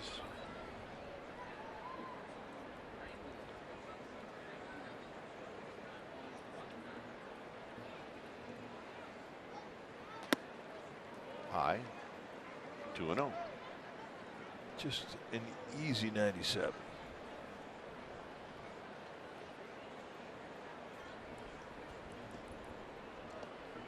As the Giants go forward, this is one of the guys that I think is going to have a lot to say about their bullpen next couple of years.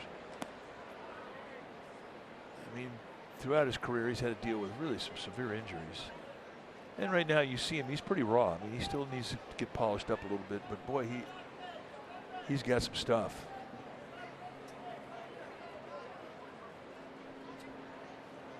Needs to throw a strike here, and he doesn't. So Blackman on for the 3rd time. Well, a 4-pitch walk too. I mean, to start off an inning to a guy who's got base stealing capability, that's a mistake.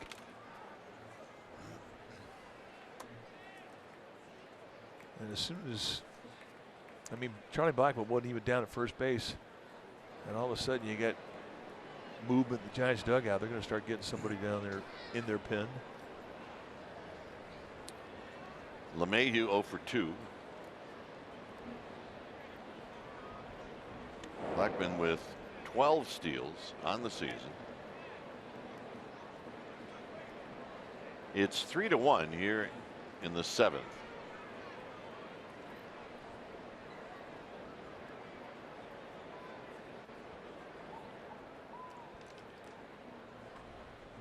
Sam Dyson. Blackman started to go, and it's high. It's 1 ball and no strikes. Yeah, ball 5.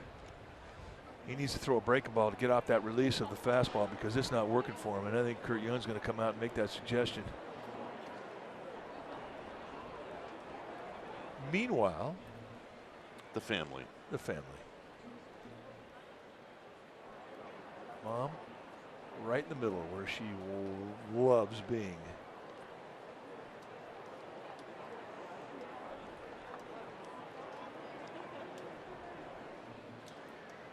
One ball and no strikes to LeMahieu in meeting with Kurt Young.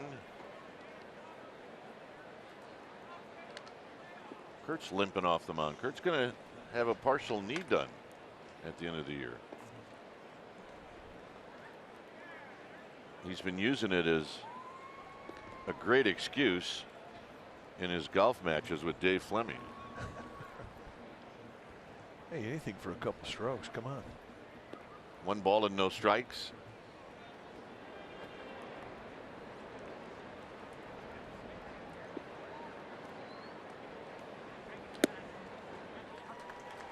And he gets the call to even the count. See, that's the benefit of a pitching coach right there.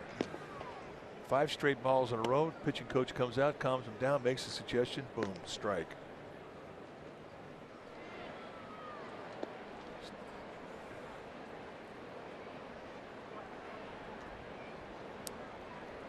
I think it was Reggie Jackson.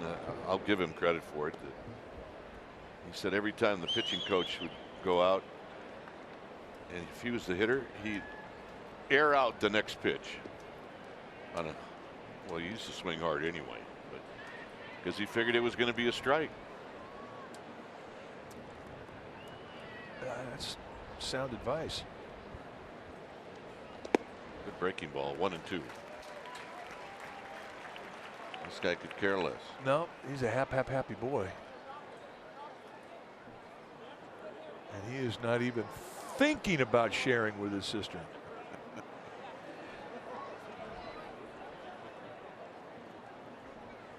One and two. Foul back.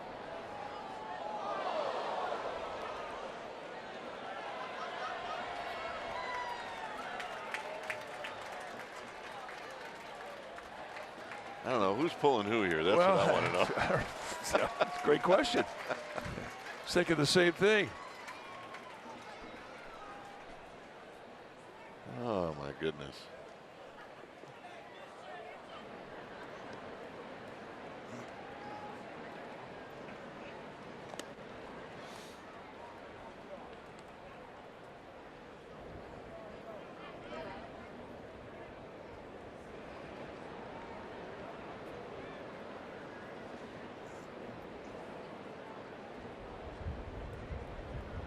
One-two pitch.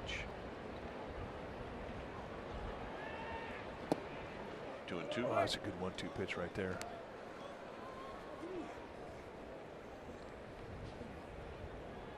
Sometimes you think, well, that's a great take right there. And if you ask the hitter, he had no choice but to take it. It was such a good pitch. And I think it was one of those times.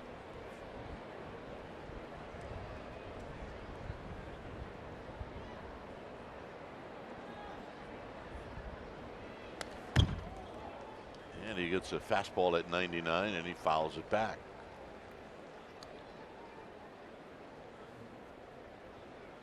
Yeah, you don't get a whole lot of time to decide whether you're going to swing or not. Not at 99, you don't.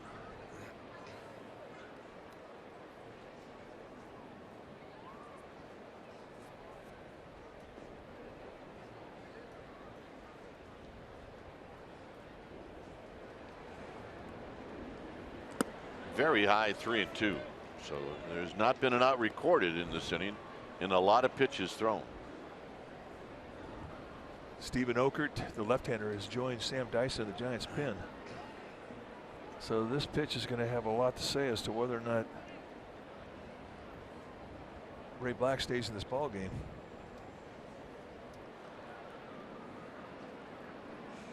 Blackman's going to go swinging a foul.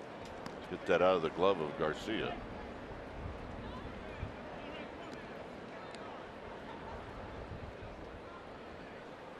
So we'll reset and we will do it again.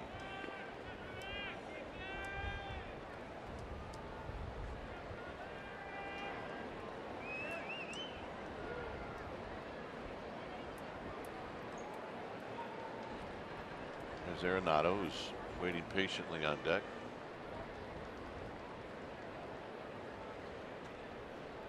Blackman goes out of play. Pretty good battle going on now. You got a young pitcher with great stuff, and you've got an experienced veteran, one who's led the league in hitting in that batter's box, and they're both going at each other.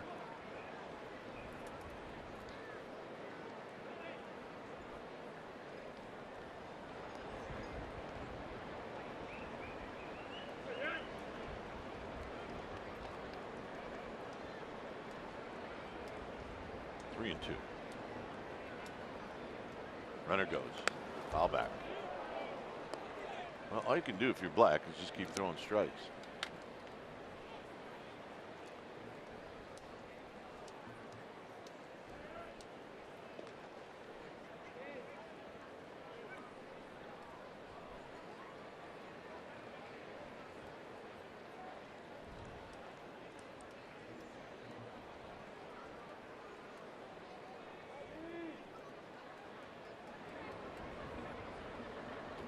Blackman's going to go. No, he doesn't. Got him. It's not fair. Front door with a breaking ball. So Ray Black wins the battle. Kind of. Hey, he'll take it. Giants will take it. And that keeps Ray Black in the ball game. Goes front door with a hanging slider. LeMahieu thought he had ball 4. So round 2 here as he takes on Arenado.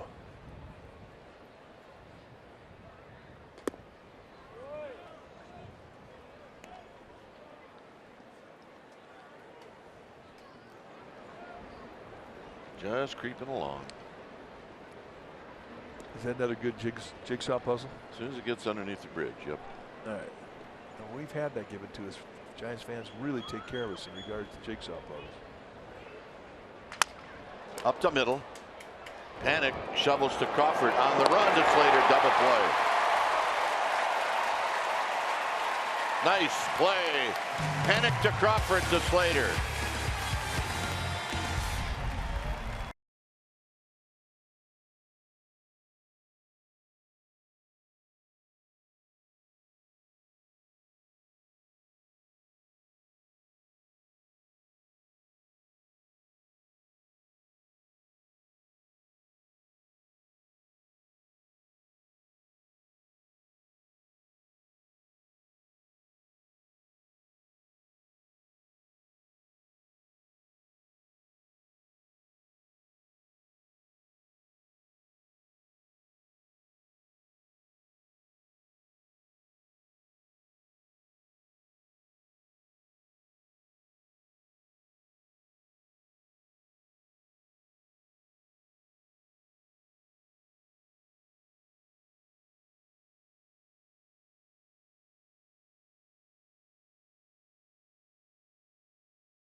Southwest Airlines.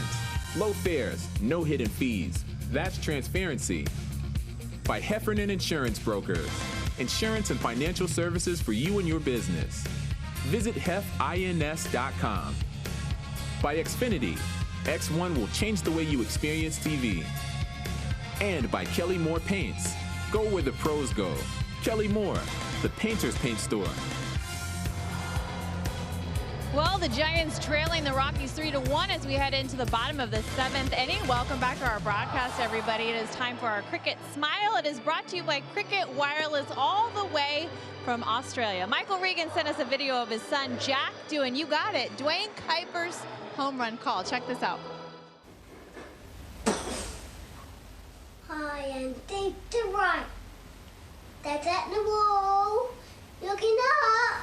It is out of here. That's awesome, little Jack. Happy birthday on Wednesday, buddy, all the way from down under. Dwayne, you're an international star. Very cool. That's the best. Actually, it sounded more like Dave Fleming's home run call in 2010. Gone. Very good. That was very good. And that the part of the home run call is that it has to come from the heart. You have to mean it. Oh yeah, and he meant it. He meant it. He got both cheeks into that one. We need to hear it again. Oh my goodness. All right, well, we're having fun up here. Alan Hansen is going to pinch hit. So Hansen's going to hit.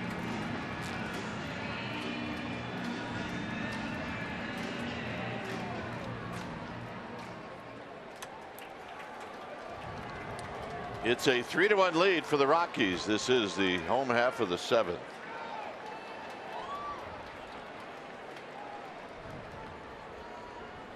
Hanson's got 70 hits this year, and he takes the first pitch on the inside corner for a strike.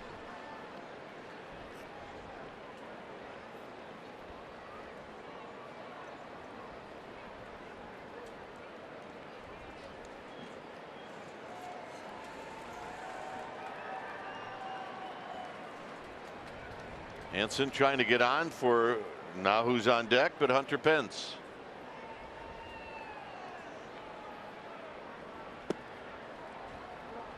One ball and one strike.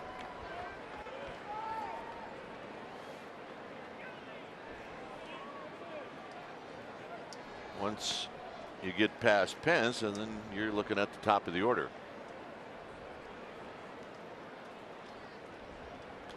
Check swing 1 and 2. Just a defensive hack.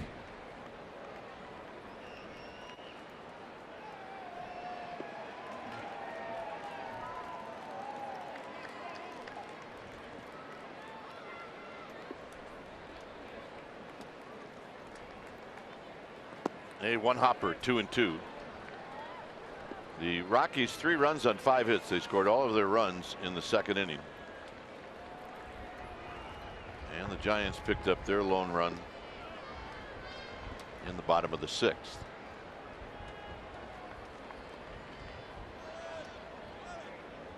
Hanson down the line, but he pulls it foul.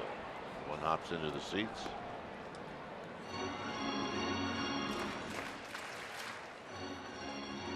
There we go. We're getting closer, Mike, to a good jigsaw puzzle.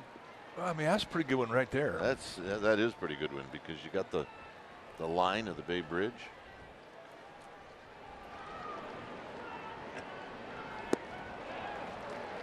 Hanson is gone. All right, we liked it so much. Let's hear Jack one more time. Jack, take it away. High and think to right. That's at the wall. Looking up. It is out of here.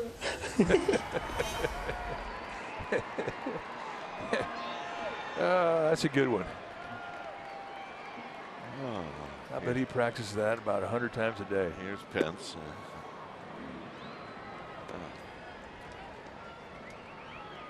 Hunter Pence trying to get on now for the top of the order.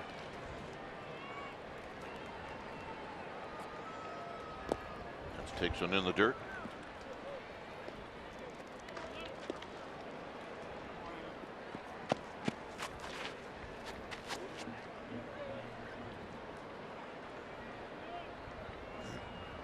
One ball and one strike. Blanco to follow. We're in the 7th inning. 1 and 2.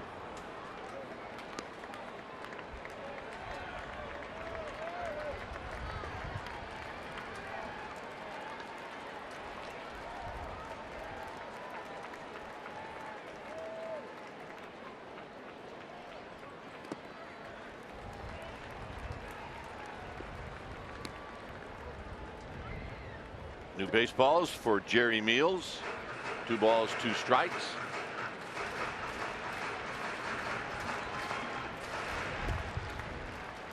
Okert, the lone pitcher. Is that Okert or is it Watson? Here's the pitch to Pence, and he chops it foul.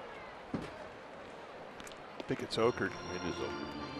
You know, we're not kidding about fans who have taken care of us over the years. We said that'd be a great jigsaw puzzle, and inevitably about a week or 2 later we would get the jigsaw puzzle, and that is the container ship going underneath the Bay Bridge. Pence is gone, 2 down. Well, that'd be a good one right there. Yep, absolutely. Get the Oakland Hills in the background. Beautiful. Scroll up a little higher. Now you got the hills and the sky. Perfect. Yeah, it's a good one.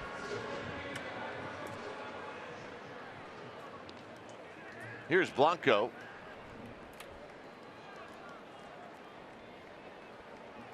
Blanco's been on base twice. The only time he's been retired is he struck out looking. Is LeMahieu is going to take care of this, and Oberg with a 1-2-3 7th inning. 8th inning coming up. It's 3-1 Rockies.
This was a great double play, and we always talk about plays that they don't practice.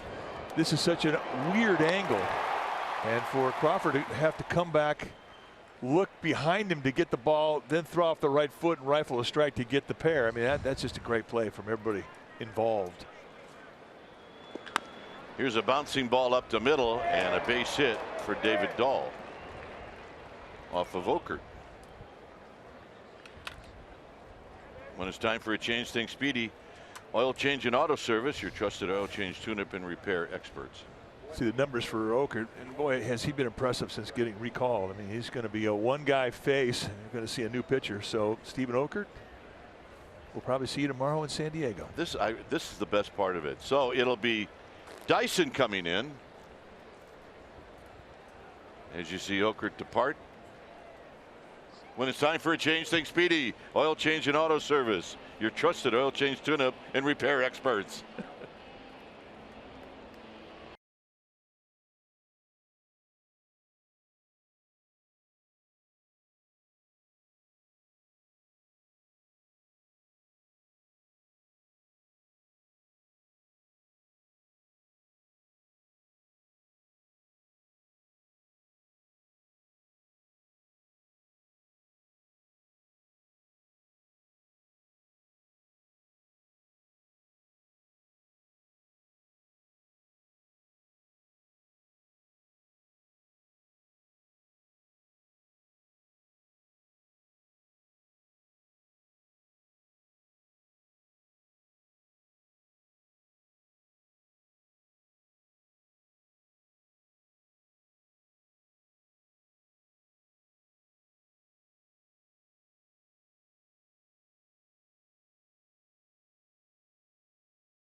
Go over that double play one more time that Mike was talking about. The one thing that an infielder has to do is he's got to be aware of where the bag is.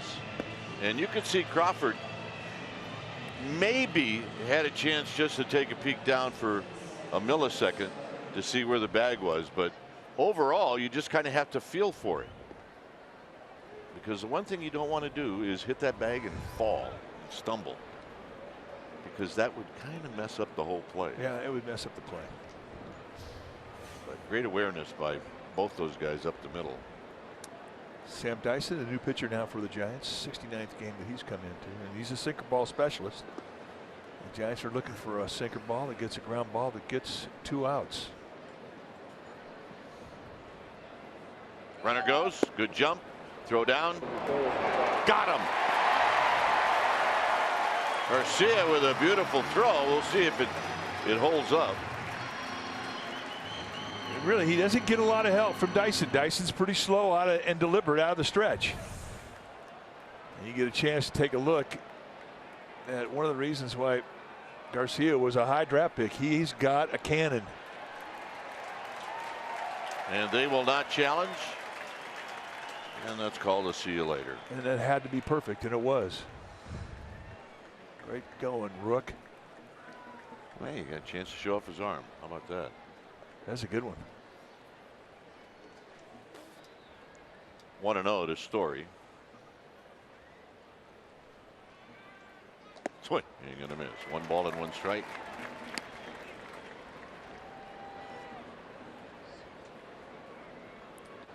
In right field, it's Hansen in right, and Gregor Blanco moves from right to center. Here it's a ball and a strike.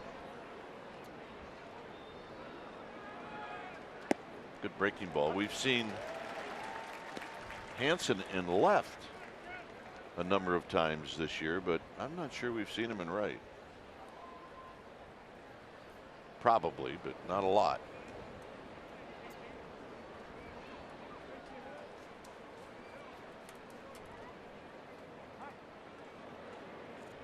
Story steps out.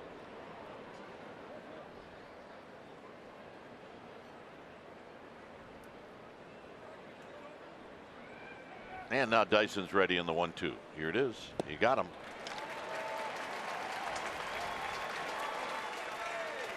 Kevin Skelling's on the right. Kevin's been running that scoreboard for years. He did it at Candlestick, where that scoreboard was located high down the left field line in the upper deck, and now he's got a beautiful spot about 3 or 4 booths over from us. And he does a great job. I got a million stories I could tell about Kevin, but I'm going to refrain. Well, exactly. We save him for the Christmas party, but it's always a highlight. Here's Gonzalez, who rolls it foul. No balls and 1 strike.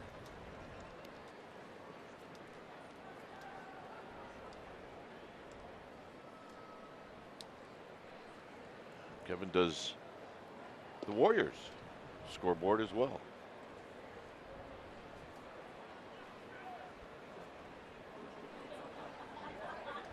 Oh, and 1.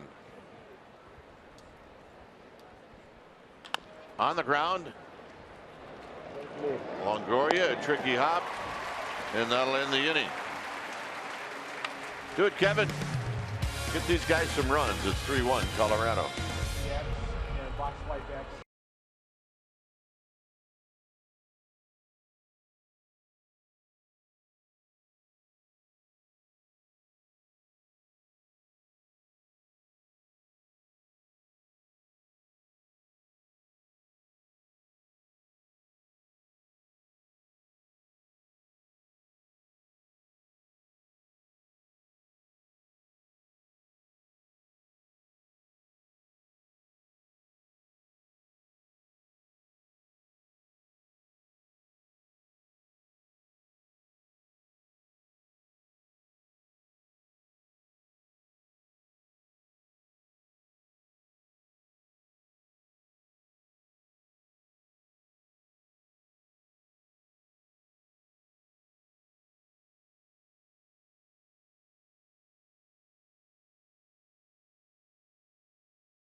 Take on the Padres. We'll have the game for you tomorrow night.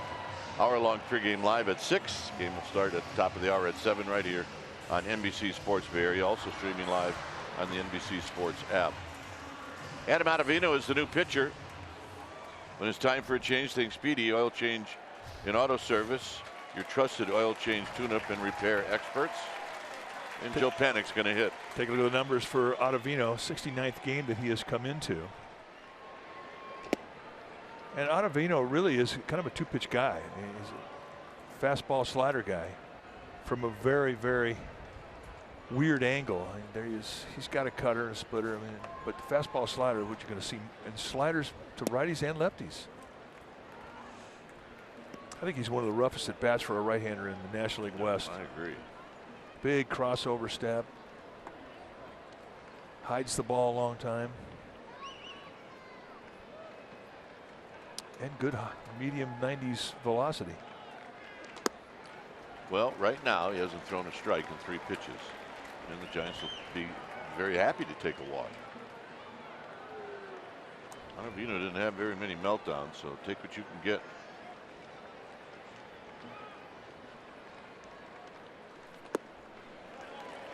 And a walk. Well, that's exactly how you like to see an inning start. A 4-pitch gift. Hey, there's Brunell.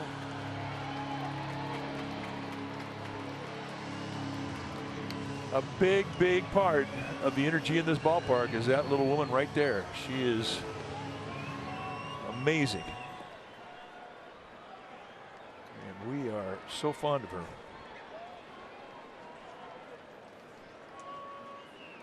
Longoria is 0 for 2. And there's a strike. Didn't have to be, as Longoria mentions that to Jerry Meals.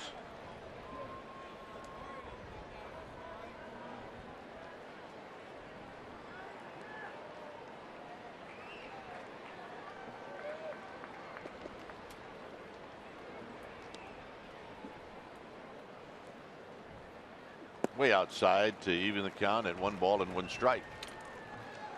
Oh yeah, and she shows her ring every night she leaves that house. In fact, her wardrobe is a lot of orange and black in it.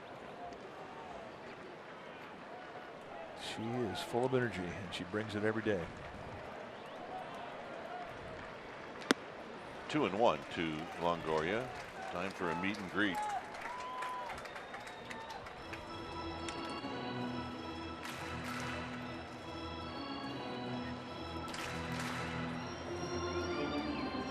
$38,828 watching Smith and Maranta.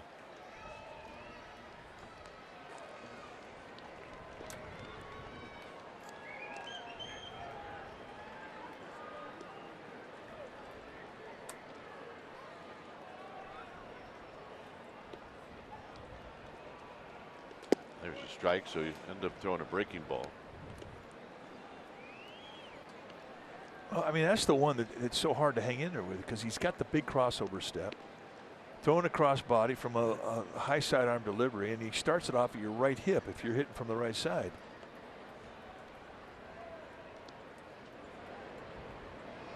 Panic goes, and it's high, and Panic will take the stolen base, his 4th of the year. That's a big deal because of the type of pitcher that Ottavino is. I mean, he gets a lot of ground balls. So you take away the force of the stolen base, put yourself in score position.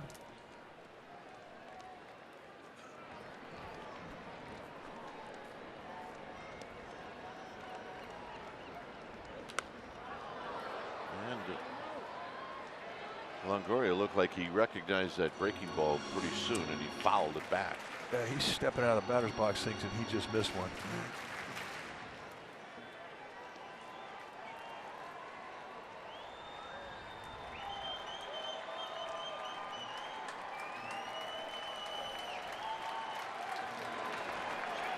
Three and 2.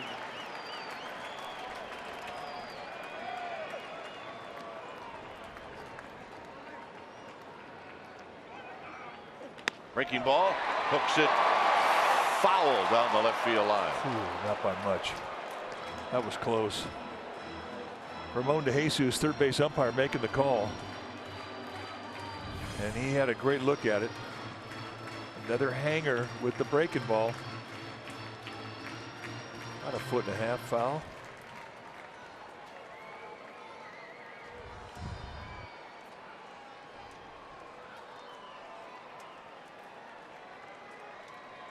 So it remains 3 and 2.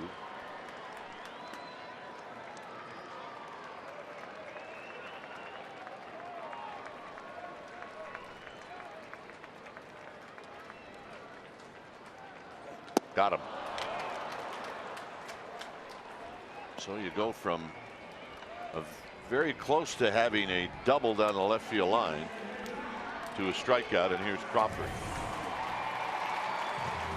Well, it's just absolute perfection in the 3-2 count. I mean, the whole time that thing's coming up to the plate, you're thinking that's in the strike zone. I've got to cover it.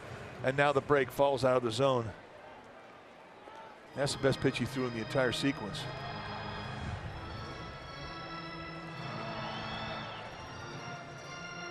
So we get a mound visit with Crawford coming up.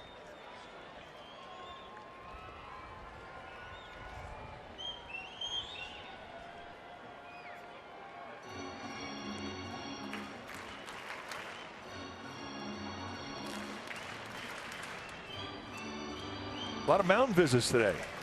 4 by each club. You get 6.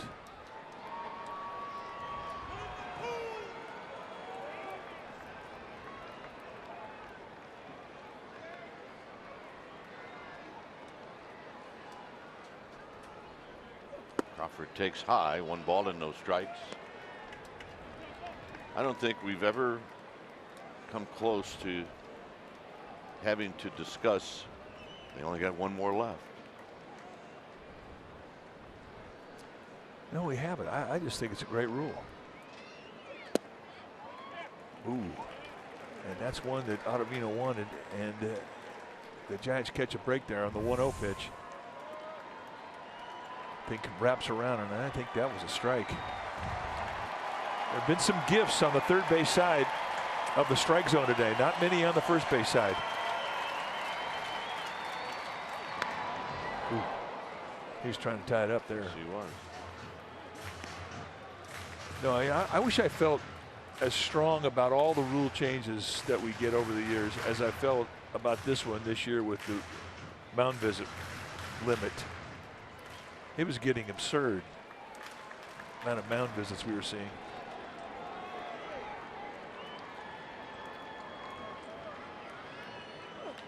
Crawford on the ground.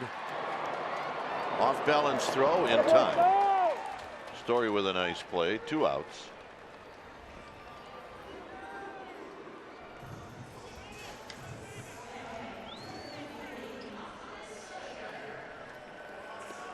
So here's Slater. Slater is 0 for 3.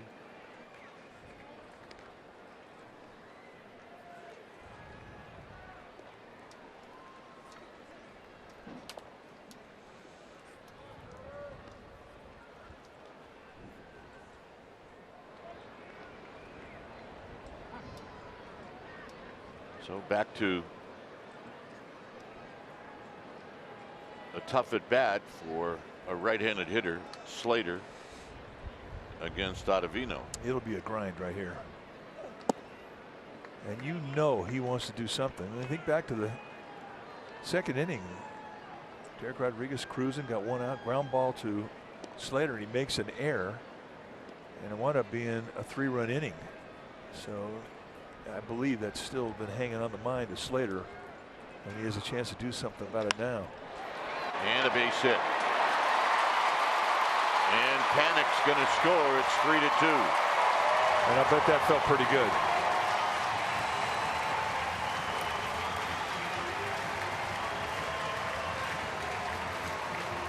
So he flips one out into center field. I mean, not a gift either. That thing was on the outside corner. Just gets the barrel head on it at the top, throws a little dead bird out there. It works. Now it's a 1-run game.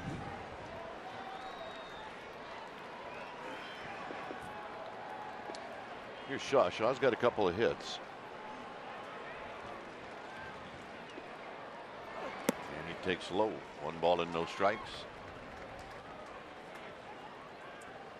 Well, 2 hits will do a whole lot for a young hitter. Especially a guy that was 1 for 21 before the game started. He's off the bingo card. He's on the interstate at hitting 120 now, but he's feeling better about life, believe me. Inside corner. 1 ball and 1 strike.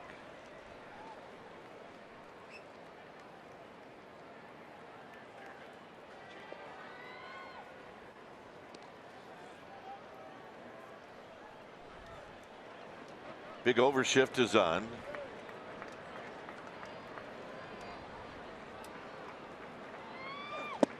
One and 2. Challenge at 95.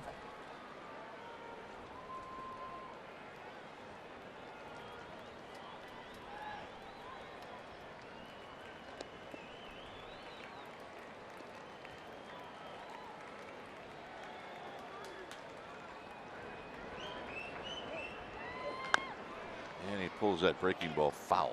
Stays at 1 and 2.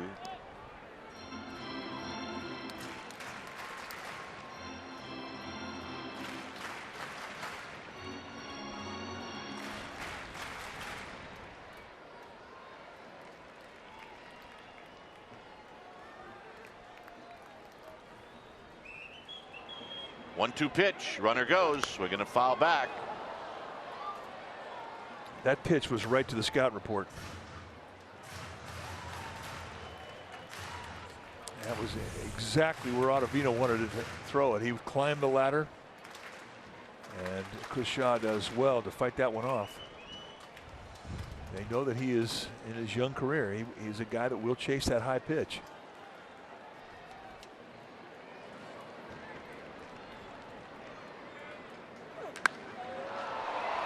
Hit out to left. And that ends the inning. Ninth inning coming up.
Papa, Ray Ratto, and Kelly Johnson bring you the happy hour on NBC Sports Bay Area and NBCSportsBayArea.com. Also available to listen live and as a podcast on NBCSportsBayArea.com. It's a 3-2 ball game with the Rockies on top. When it's time for a change, think Speedy Oil Change and Auto Service, your trusted oil change, tune-up, and repair experts. So Reyes Maranta, the new pitcher for Bruce Bochy, 66th time that he has come in. This is his rookie campaign, and boy, has he been good. Just 32 hits allowed in 61 innings.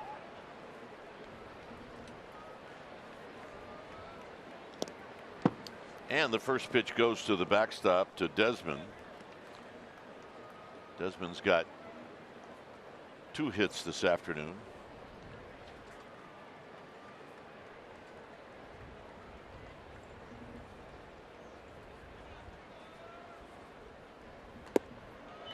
And there's a called strike.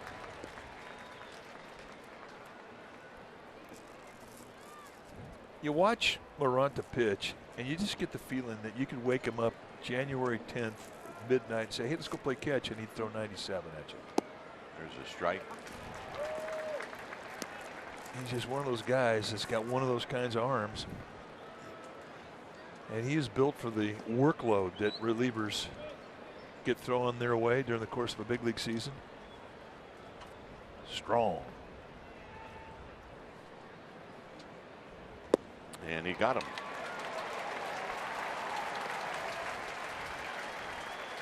I don't think Ian Desmond saw him very well. At all. And he's got a no-dot spin on the slider. I mean, he doesn't give you the conventional little red eye that you see on the breaking ball. And Desmond never saw it. Here's Iannetta. Iannetta 0 for 1. He's walked twice.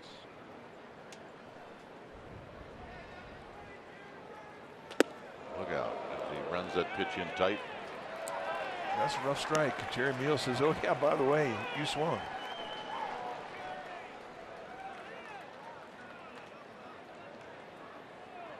That is a rough strike. All right, did he go? Yeah, maybe not. 0-2.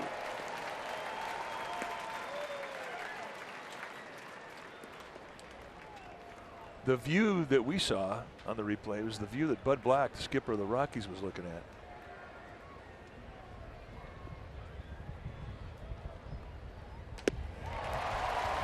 That's just a 3-pitch see ya.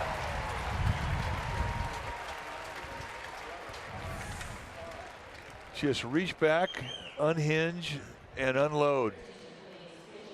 And he just threw a fastball back, good fastball hitter. Here's Gerardo Parra.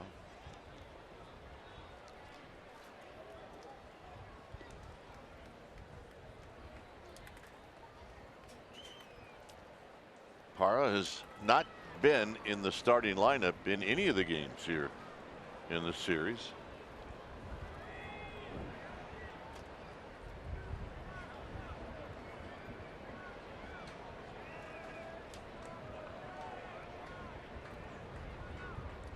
And he takes a strike on the outside corner. Well, he's got Jerry Mills looking for strikes now.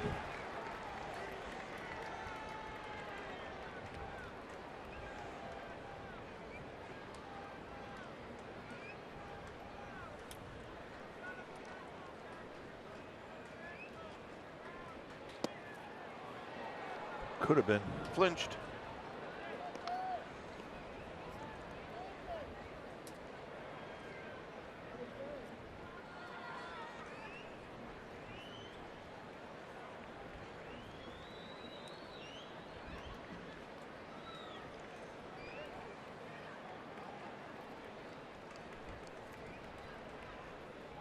Yep, a bit outside, 2 balls and 1 strike.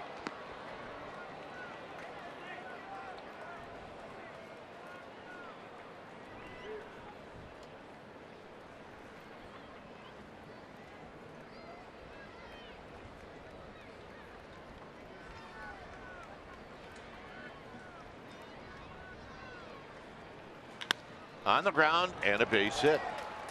So Parra comes up with a base hit. And that'll bring up Charlie Blackmon.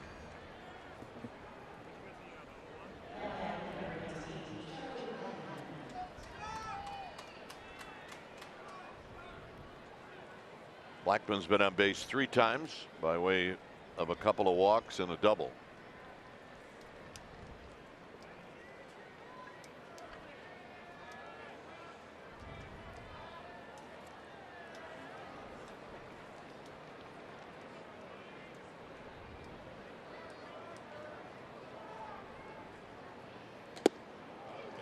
Just inside at 97. A ball and no strikes.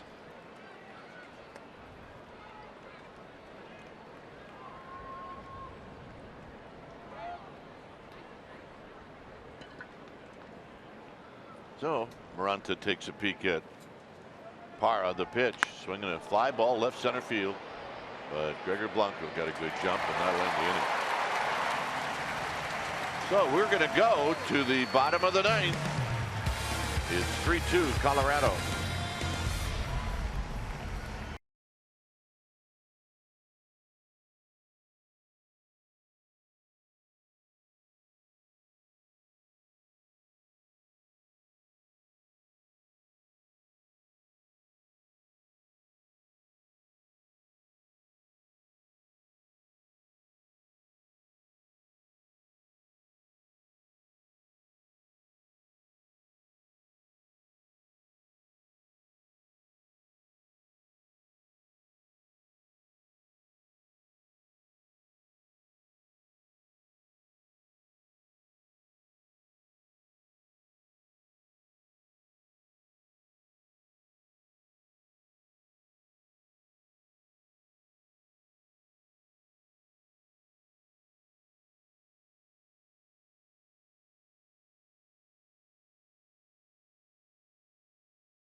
area home of the authentic fan.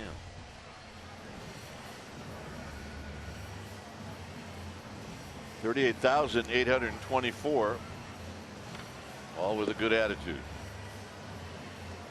As we watch Wade Davis come in, he's the closer.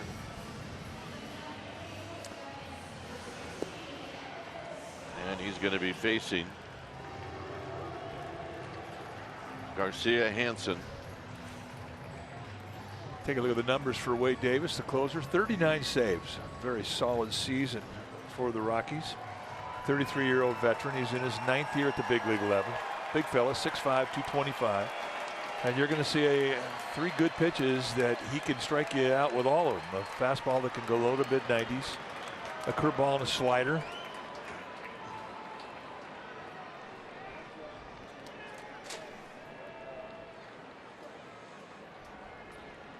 So here's Garcia, and he takes very high, 1-0.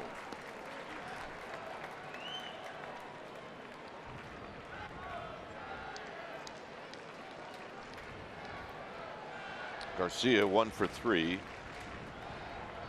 And a nice at bat when he lined a single into right field in the second. Very high again. It's 2-0.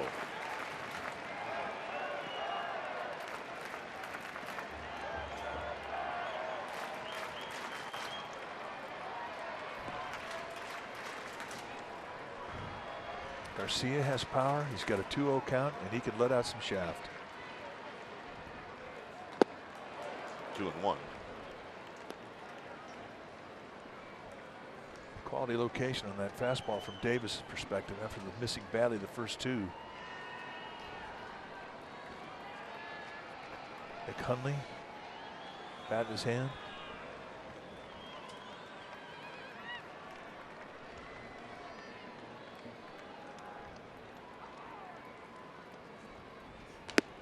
Two and two.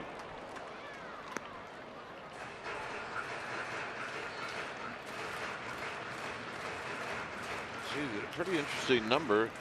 Most saves, and then the second most blown saves. I mean, when your home field is Coors Field, I don't know if we should be that surprised by the number of blown saves. No, not surprised at all. Full count. Big pitch here. 5 pitches so far, 5 fastballs.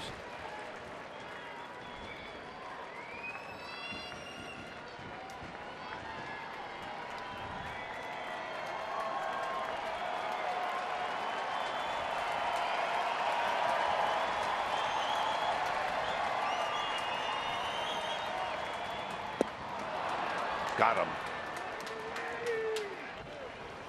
So Davis not afford to walk Garcia, and here's Hansen. Yeah, he really made some great locations with that fastball when he had to. Think back on that 2-0 pitch here and the 3-2 pitch. So a big first out for Davis and the Rockies.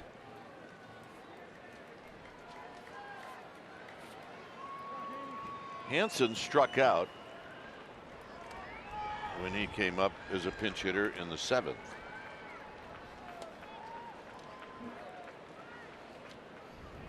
Here he takes in tight. Rockies trying to do the Dodgers what the Dodgers have done to them the last couple days. Dodgers are in St. Louis and they put up wins before the Giants and Rockies played, put a lot of pressure on the Rockies. Cardinals Dodgers later on tonight, so the Rockies trying to put a little pressure on the Dodgers. Bounce to Desmond. 2 down.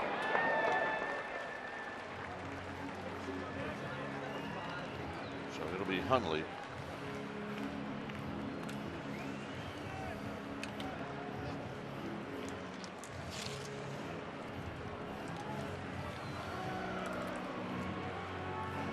Hundley trying to get something going, or trying to knock one out of the park, or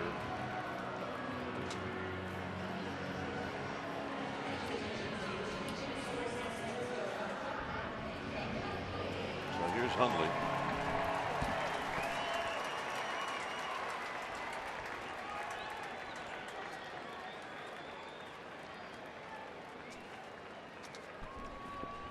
Hundley's got 9 home runs. He hasn't hit one in a while.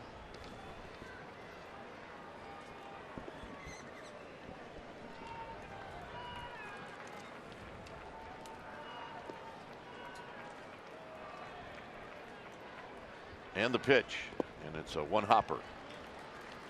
Yeah, the Rockies know Hundley. They had him. They know that he looks fastball. They know that his strength is belt high and above. If you're going to throw a breaking ball on the first pitch, you got to throw for a strike. Because now you miss, guess what Hundley's going to look for? He's going to look for that challenge 1-0 fastball. And he's going to try and tie it up. 2-0. Gregor Blanco to follow.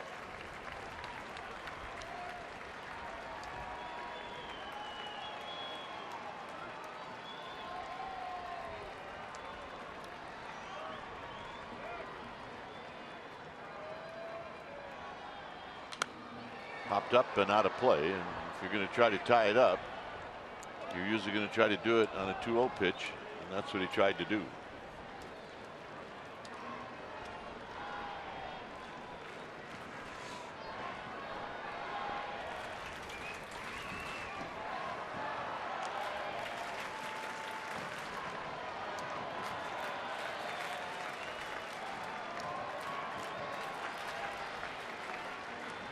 Two balls, one strike.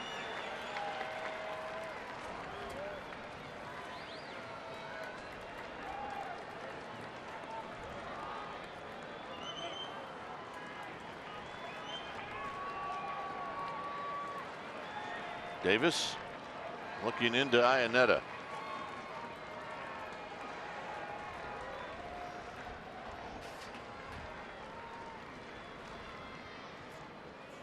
Outside, 3-1.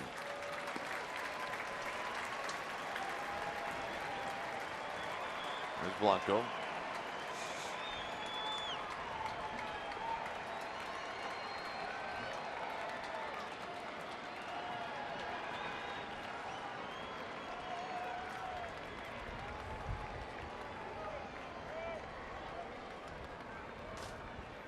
Three and one. Here it is. See if Hundley gets something to drive.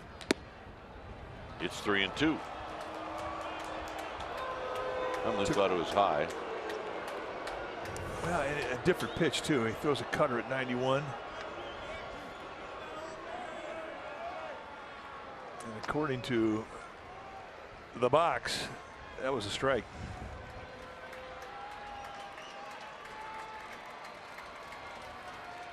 Three and two. And that's the ball game. So Davis gets a couple of strikeouts here in the ninth.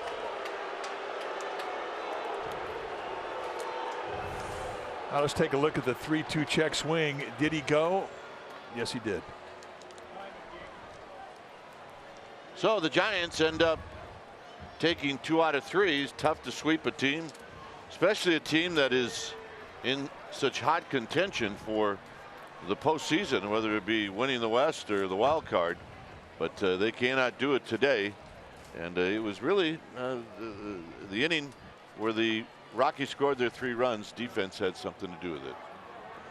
Well, and it really kind of spoiled the day for Derek Rodriguez, who had another quality start. 200 runs did him in, but I mean, this was a spirited series and well played by both teams. So the Giants still go tomorrow and tonight actually into San Diego, where they begin their last road trip of the year, a 2-city road trip, and they played good ball this weekend. Final score, it's the Rockies 3 and the Giants 2. Thanks for joining us. Stay tuned for Giants postgame live presented by Toyota, which starts right now.